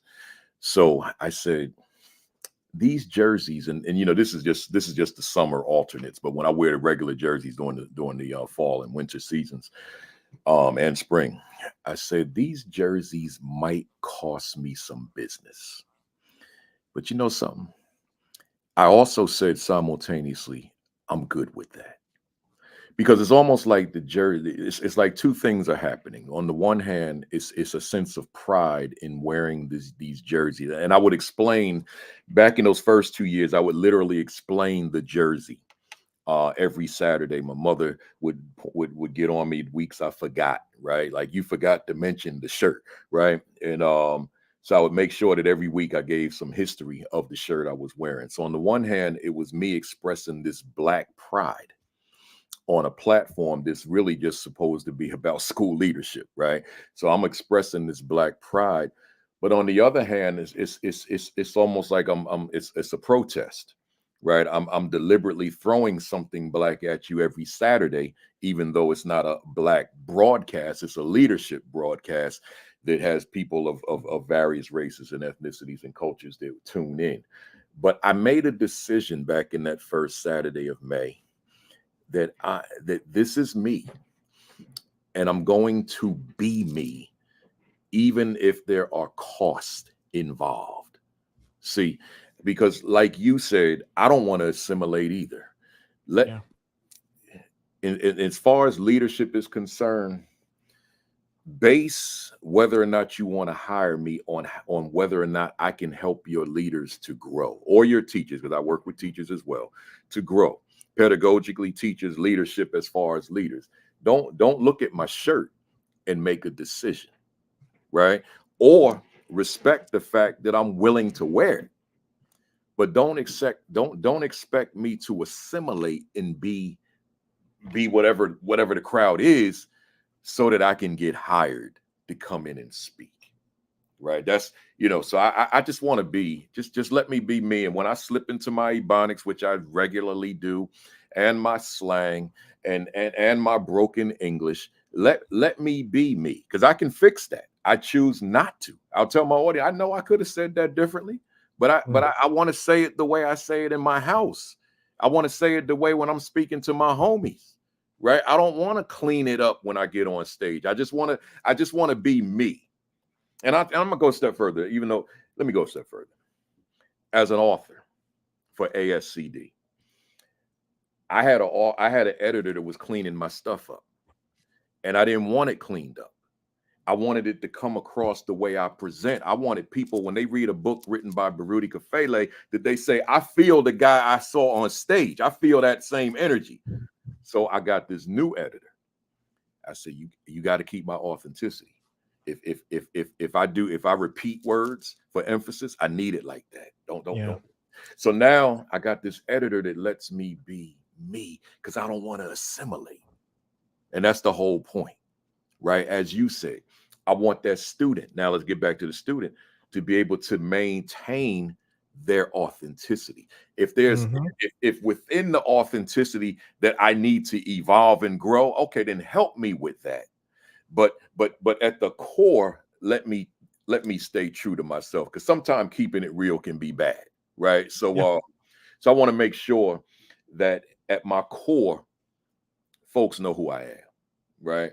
So I don't want to mislead anybody on the platform that could be significantly younger than me, and so, oh man, I'm going in there raw now. No, you in the system, so keep that in mind, right? Yeah, We're just we're talking not trying to about, get folks fired. but if you got, but for example, if you got your locks, don't cut them off so you can get your principalship. That, I think that's what I'm saying, right? I've done that. I'm not gonna lie. There was a time years ago, and Wow. I've kept my hair like this. 10 years. I'm fortunate enough that I haven't lost my hair yet. I'm one of the few brothers that's over 40 that still, I can still rock this. Still rock it. I can still rock it. But I remember up for job interviews, I would cut my hair, go down to the waves, and do my interview, trying to get the job. And then if I got the position, I grow it right back out. Yeah. I stopped doing that because I'm like, this is me. You know, you hire me 6 months from now, it's gonna look like this.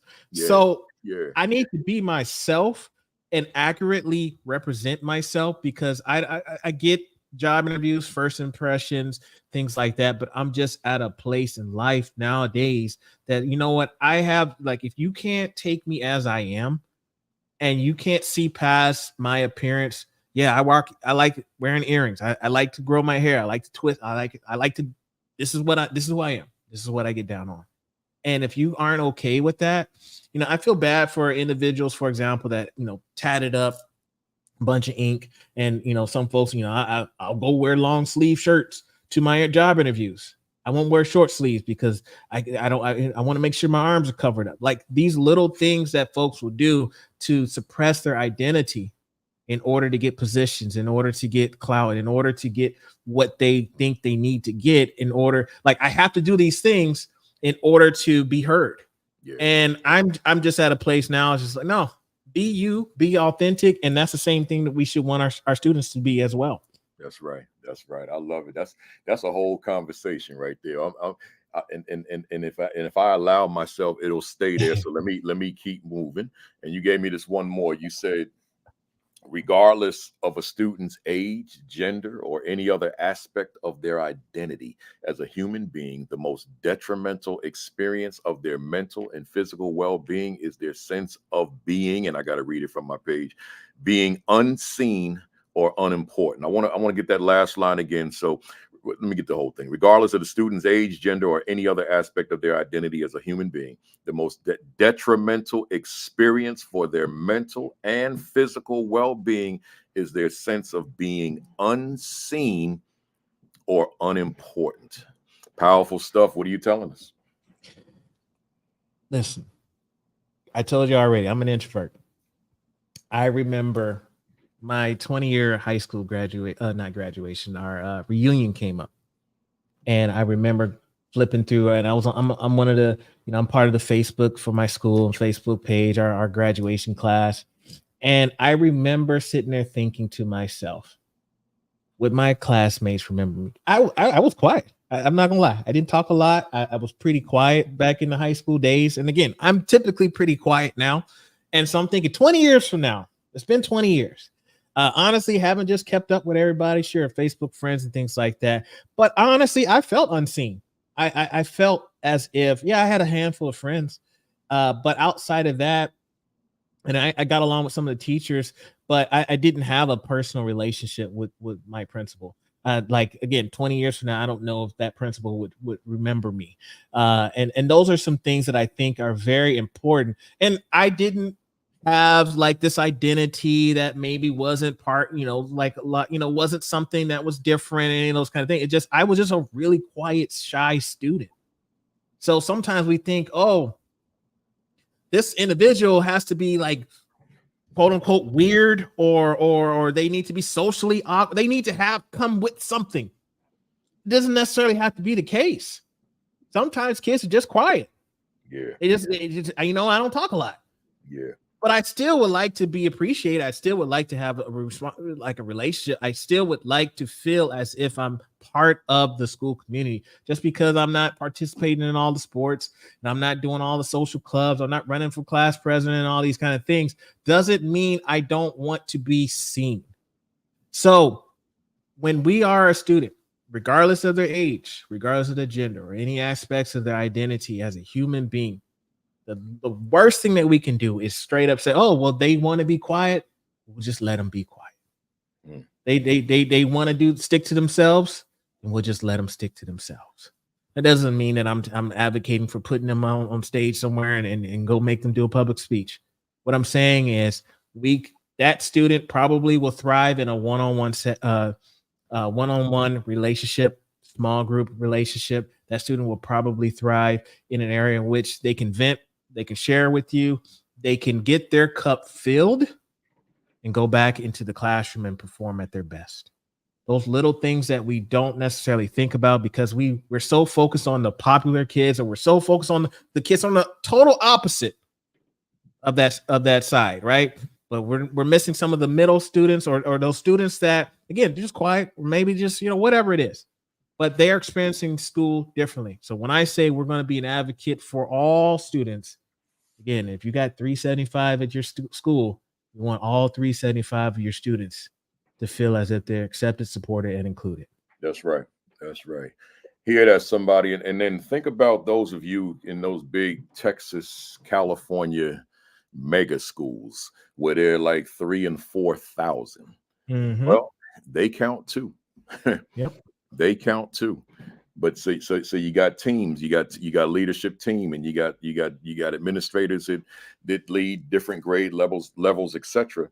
So you got to make sure that you account for every student in that building. Even when you got that big mega school, looks like a shopping mall that is so big. I was in one the other day in Spring ISD, and as soon as I walked in with my contact, Dr. Monique Lewis, I said, this feels like a mall, a shopping mall. It's so huge because we don't have schools like that in Jersey. It's just the front lobby alone is just huge.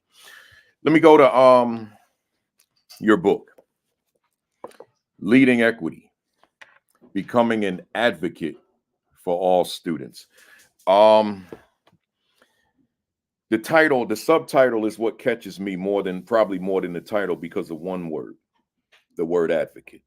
Becoming an advocate for all students. The word advocate is an important word in education. I say it all the time. Without me giving my own thoughts for now, I'll come back to them. What is the significance? Why this word advocate? What is the significance of this word advocate, not only to the book, but to your work as an author, as a consultant, as a speaker, as a school leader, as an educator? Talk to us about this word. When I first started my podcast, my show, my early episodes, probably maybe the first 100 episodes, people, again, starting to build an audience, people starting to listen. A lot of my earlier episodes were on a lot of information to create a sense of urgency. And again, selfishly, I started the show because I wanted to know what I was experiencing. Like I was just getting hit with so many things, or my students were getting hit with so many things. I didn't know what it was called. So a lot of the early episodes was me doing my research to find out, okay, what is a microaggression? Oh, okay, that's what a microaggression is. Oh, okay. What is culturally responsive teaching? Oh, okay, that's what culture. So it was a lot of foundational understanding. But what happened over time was individuals like, okay, Sheldon, we get it. We need to do better.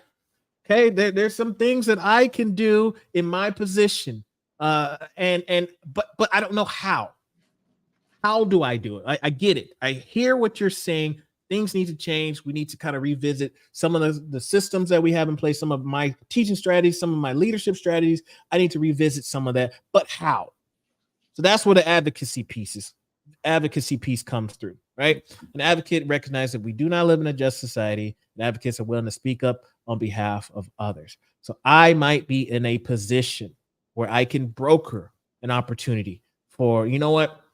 I know this school leader, brand new, or I know this aspiring school leader, but I know someone else that works with individuals who does that work, or has been in the game for so many years, is looking to mentor. How do I connect these two individuals together so that ultimately the students are going to be positively impacted? That's one part of it, right? I'm in a position where, you know, I have access to resources. I have access to present something. How do I support those individuals with that presentation? How do I help them? A lot of folks will tell me, you know what, Sheldon, I'm frankly, just being honest, I'm afraid of losing my job. You know, if I ruffle to, you know, I've already kind of been silenced, or people know at this point that I have an agenda. So when they come up to me, when they hear me show up, they're already shutting down. Or I just feel like I'm hitting walls. I feel like I'm the lone wolf. And I always say, okay, well, can you utilize your students, right? Because students can't get fired. So the least you can do is provide some opportunities for them to advocate on their behalf, or help them advocate for themselves. So that word, again, I'm big on not creating labels such as allies or such as safe place or safe person. Like these things aren't action oriented to me. To me, advocacy, being a disruptor, these are terms that are verbs. These are things that I'm doing stuff. I'm actually going to intentionally strive to support. And if I'm in a position in which I can help other people, and I recognize that this, you know, this is wrong. And how do I support, or how do I make those changes? That does require advocacy. I could sit and go to my office every day and just make sure that the finances are good, students' test scores are great, and folks graduate. I can just do that, and that's my job. Or I could say, you know what? I hear students are telling me this and they're telling me that, and I'm in a position of power. I'm in a position to make those changes, and I'm going to advocate for that. I'm going to advocate for those resources. I'm going to advocate for providing more mental health support. I'm going to advocate for my staff as well. These are things that we can do, but they're all action oriented, not something that I'm just saying, putting a piece of paper on the wall somewhere. You know, when I think of the word advocate and advocate, the word that always comes to my mind, and I've said this on this platform before, is the word fighter. And I want to be a fighter. I want to fight for my staff when they can't fight for themselves. You know, when there's certain directives that come down above me, I want to run as much interference as I can without me getting myself into trouble. But I want to be that advocate for them where they can't be that advocate for themselves when these directives come down. But then I also want to be that advocate for my young people, right? For the same exact reasons, right? Am I there for them? If I have a child in a classroom with a teacher who is substandard, a teacher who is not quite where we want that teacher to be, we're working with that teacher, but in real time, I'm not there. I still got to be that fighter for that youngster to increase the probability that I'm doing my part to make that teacher great, or at least facilitate the process, as opposed to allowing that teacher, that youngster to exist in that classroom and not have the same proficiency that the youngster next door may be receiving from a teacher, right? So it forces me to be that instructional leader, among other aspects of the leadership that I have to be, toward fighting for this kid to have an equitable opportunity to be successful. So I'll just throw it to fam right now, real quick, before I go back to you, Doc. Hey, fam, are you fighting? I know you're leading your students. I know you're leading your staff. But I'm asking you a different question. I'm asking you, are you fighting for them? Are you advocating for them, but in the context of the question, I just love the word fighting a little bit more. Are you fighting for them, right? Not just with them, but are you fighting for them? Are you fighting for your staff toward helping your staff to get to where it is that you feel that they can be, toward bringing about the success that you know that you all can generate in your school? It matters. That word advocate, man, I got a Mount Rushmore that's not, you know how we have the basketball debate on our Mount Rushmore, who's our top 4 all time, whether it be football, basketball. It's usually a basketball conversation, but it changes. You know, my Mount Rushmore in basketball, you ask me on Monday, it's going to sound different on Tuesday. Well, I'm the same way with words, not jargon, but words in education. I got certain words that I say, these are my top 4. So intentionality is one of my words. Attitude is one of my words. Advocacy is one of my words. But then another day, something might pop up, and I said, nah, I got to go with this one. But you can only fit 4 because there's only 4 of them presidents in South Dakota on that Mount Rushmore, right? But anyway, leading with equity. It's comprised of these 10 actionable steps, which you have as chapters. And I wanted to read these chapter titles, and then I want to isolate one. Know your biases and recognize your position of privilege as an educator. Number 2, get to know your students. Number 3, spend time with students outside school settings. Number 4, check your current language practices. Woo. Number 5, promote decolonial atmosphere. Promote a decolonial atmosphere. Number 6, adopt an advocacy mentality. Number 7, educate yourself. Number 8, model vulnerability and humility. Number 9, recognize how to build on students' assets. And then number 10, use social justice as the basis for advocacy. When I saw these before I wrote the endorsement, just these chapter titles alone told me that this is a book. This is a must-read book. When I was putting together my agenda for today, I asked myself, what's the one that stands out for me above everything else? And although I asked myself the question, Doc, the answer was very easy for me. And it's number 5, which is promote a decolonial atmosphere. That's mine, right? Because for me, that engenders the whole conversation around culturally relevant pedagogy. Do the children have opportunity to see themselves in the learning? Do the children have the opportunity to relate to the learning, to identify with the learning? But it also brought about culturally responsive relationships and practices within a classroom. When it made me think of just the environment of the room, what's on the walls, etc. It made me think of the relationship with the students. So that whole decolonization atmosphere, all of that, it just engenders all of that in my mind in terms of what that means to decolonize. So with that said, my question to you, I got a 2-part question. Number 1, which, if there's one that stands out for you, what is it and why? But let that be secondary. Primarily, I want to ask you, what is the significance, since I didn't go into the chapter, what is the significance of promote a decolonial atmosphere? What are you telling us with that one? So I was a history teacher. And so I preface that's one of my favorite chapters, chapter 5, because when I was writing that chapter, it was me digging into a lot of the research behind our educational system. I've had the opportunity at the graduate level to teach, American history, educational system history, and I'd looked at what was in that textbook as far as what happened from our educational center. Now, it wasn't written by folks like us, unfortunately. And you can clearly see that because there's always these little sprinkled in, side notes, Native American boarding schools, or Plessy versus Ferguson, and Brown versus Board, all like these little stuff that was just kind of thrown in. It wasn't centered within the content. When we look at our education system that we have today, goals, it's the same as it was during Industrial Revolution, where it's grades focused, age oriented, basically.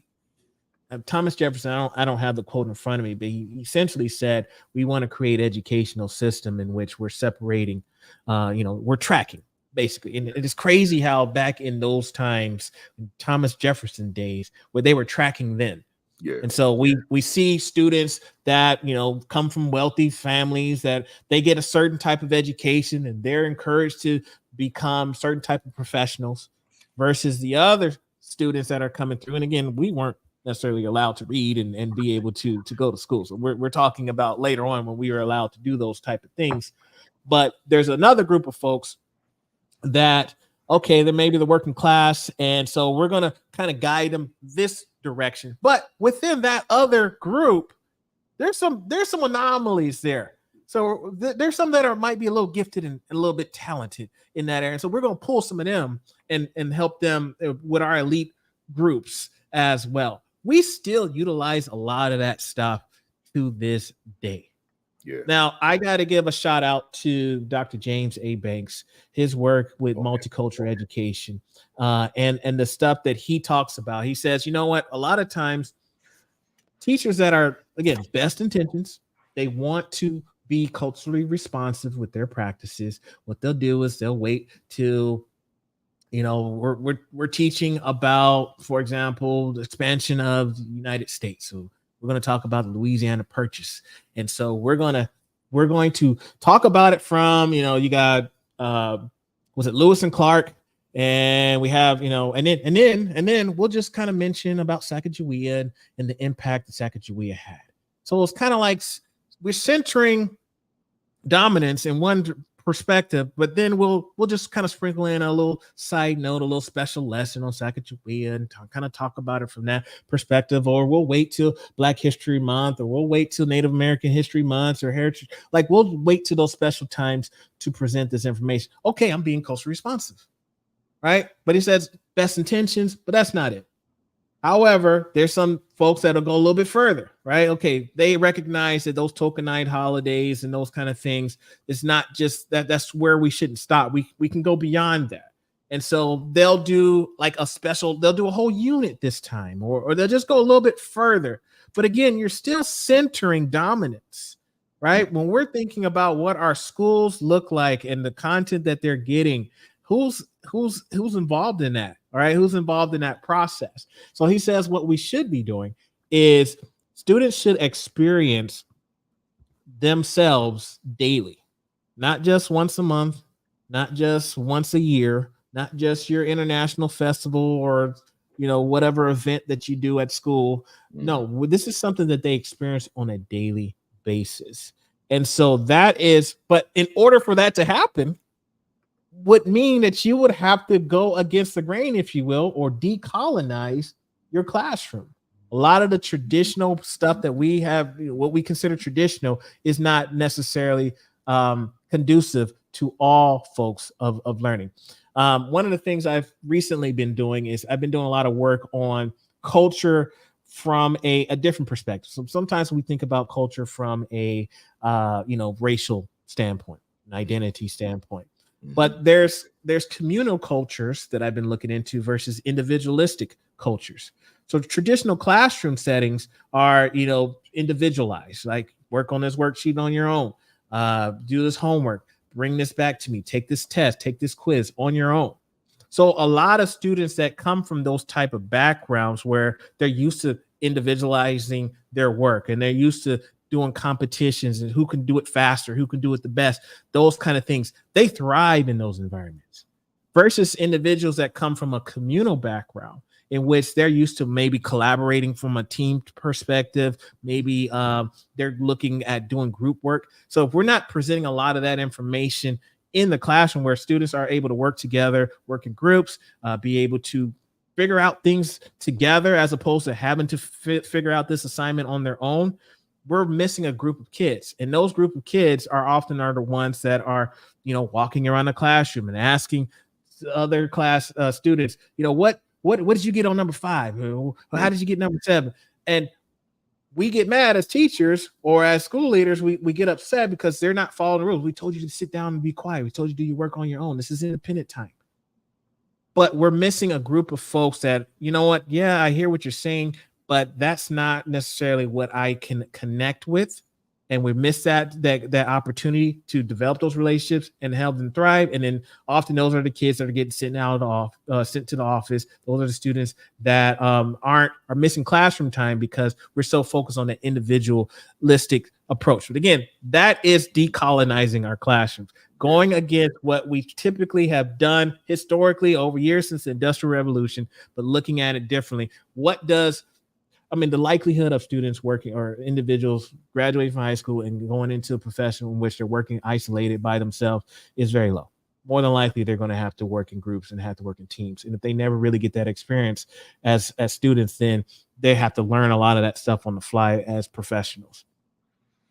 Powerful stuff, and then in the book, and let me put it up here again, Leading Equity.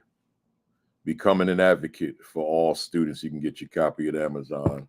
You within the chapter, you talk about how can I begin to decolonize my classroom, and you gave these 10 steps to begin the process of decolonizing your classroom. I want to actually read all 10.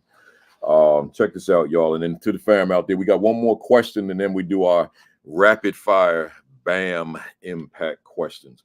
You said analyze text and experiences from multiple perspectives and lenses. Require students to think about how knowledge is constructed. Shift marginalized voices to the center of your curriculum.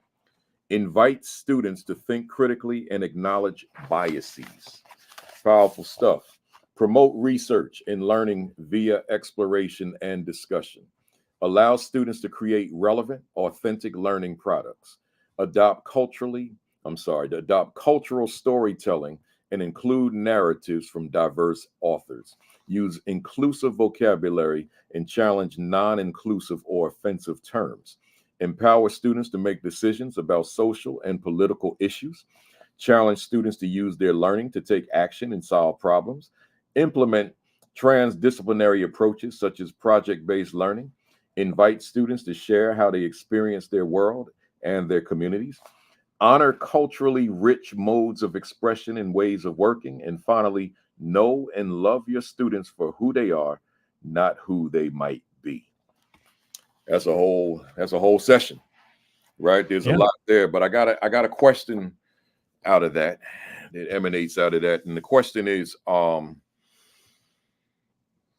thinking about decolonization of the classroom and student sense of belonging. Talk to us about the correlation between this decolonization and a student's sense of belonging in a classroom. Is there a correlation? Absolutely. One of the examples that you read in that list there that stands out from your question is the cultural storytelling piece. Again, I'm going to always advocate for relationships, but in order for those relationships to kick in, you have to ask questions and you have to be willing to learn about students.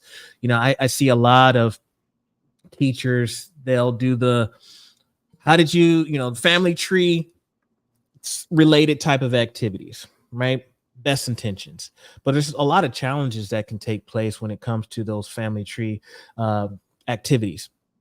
And I've even seen a teacher do celebrate or show us how you got to the United States, share us the family tree from that direction. But again, who's impacted negatively by that?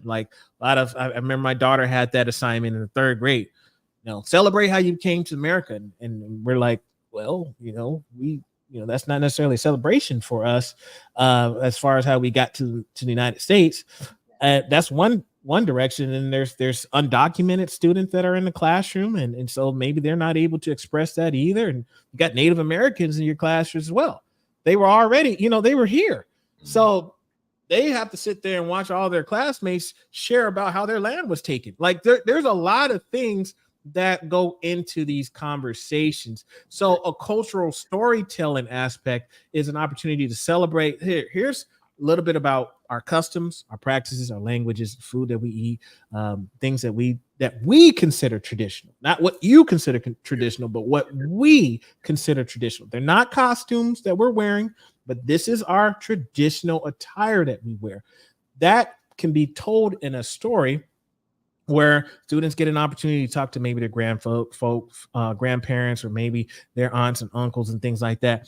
And even if they're in a situation where they're having experience within foster care or things like that, so maybe there might be some challenges with learning a little bit more of their origin story. However, there's opportunities for them to ask questions from individuals that they might know, or just based off of their culture, those standpoints, that they can have those conversations and be able to share. That to me is a better approach than your quote unquote traditional family tree type of activity. So again, going against what we normally would do, like what I would do as a kid growing up. These are things that we used to, those type of activities. But we're still getting to know our students and what they're interested in and what language they speak at home and what does mommy or daddy call them when they're at home versus what we call them at school. Those are some things that we're learning. That is just one. Again, there's a whole list that we just read, but that when it comes to creating a sense of belonging, I know, oh, Johnny just shared with us all these things that they've learned from their culture. Now what can I do to bring that to Johnny's face when it comes to teaching strategies, things that he can relate to? How is he going to, like, I won't know these things unless they take the time or I learn from them through that cultural storytelling piece. That's just one example. Yeah, well, that's a great example. That's good stuff. That brings us to the end. And this was a lot of great information shared. But before we conclude, let's go to these rapid fire, bam, impact questions. One sentence or one word. If you feel yourself getting ready to insert a comma, catch yourself. It's too long. Right? Here we go. Is education on the right path for underserved children in America? Not yet. Are you optimistic about the educational prospects for the masses of Black and Brown and other underserved students in America? Yes. Can true equity occur in America's schools for Black, Brown, and other underserved students? Yes. Does Dr. Sheldon Eakins' work contribute to the progress we desperately need? Yes. If you could do a reset on your life, would your line of work be different or the same? Different. Why do you continue to do this work? If I don't do it, who will? What fires you up within the work that you do? Making connections with others. What do you absolutely love about this work? I get to learn as well.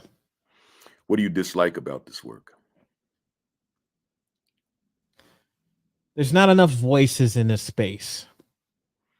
What has been your greatest victory in your work?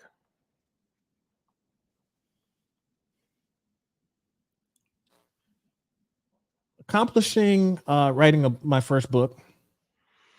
What was your greatest mistake in this work? Not listening. What has been your greatest challenge in this work?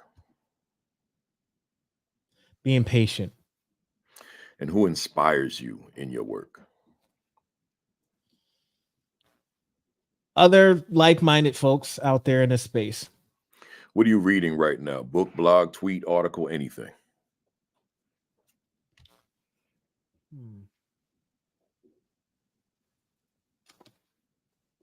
This nursing caregiver collaborations.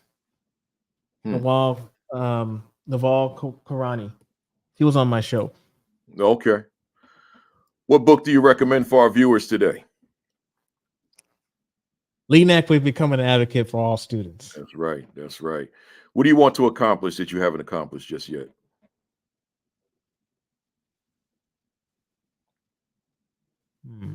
That's a good question.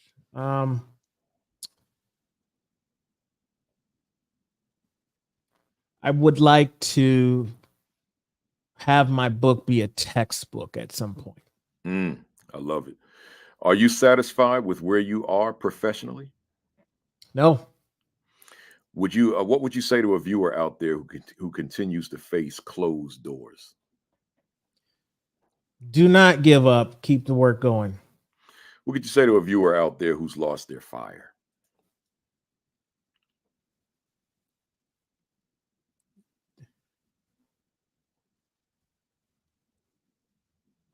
The work is not going to be easy. Keep going.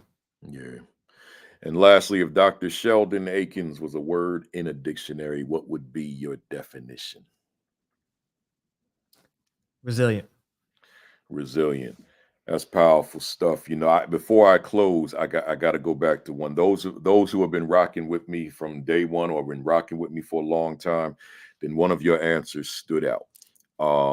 Because and then let me just find which one it was. Oh my God, which one was it? You are the only. I've had at least 200 people on here, and you are the only person that answered this question the way you did. So I got to go back to it. It says, if you could do a reset on your life, would your line of work be different or the same? You are the first person ever on this platform to say different. So I gotta ask you, what do you mean? If I was to do things differently, No, just because the question is saying if you could do a reset on your life, would your line of work be different or the same? And you said it would be different.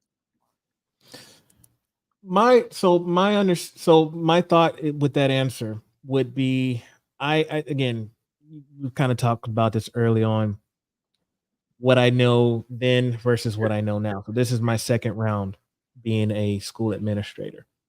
I just know so many things now that I didn't know when I first started running a school. Yeah. So I would do it differently. Not necessarily that I don't want to be an educator, Yeah. but that I would lead differently, or I am leading differently than I was leading before. Makes sense. I got you. I was curious. You know, folks, the fam, they already know what we do. We give emojis to our guests to let us know that we appreciate everything that you share, whether they appreciate, whether you was whether it resonated, whether you enjoyed it, whether it was useful, whether you could incorporate it, infuse it into your practice. Give us those emojis to let our guests know, Dr. Sheldon L. Eakins, that you appreciated the conversation today. And let me get my emoji. I use my Louisville Slugger, and certainly you hit it out the park, grand slam. Every time you came to bat, even Satchel Paige was pitching, and you still hit it out the park, right? Thank you. And I got my alternate Kansas City Monarch Satchel Paige on, so I was Satchel, and despite the fact I was Satchel today, you were still hitting it out the park, Josh Gibson style. So I appreciate you, man. This was Thanks powerful. for having me. Oh yeah, tell the folks, how do they reach you, just to connect with you, to book you, to get your books, everything you want them to know. Let them know now. Always start with leadenequitycenter.com.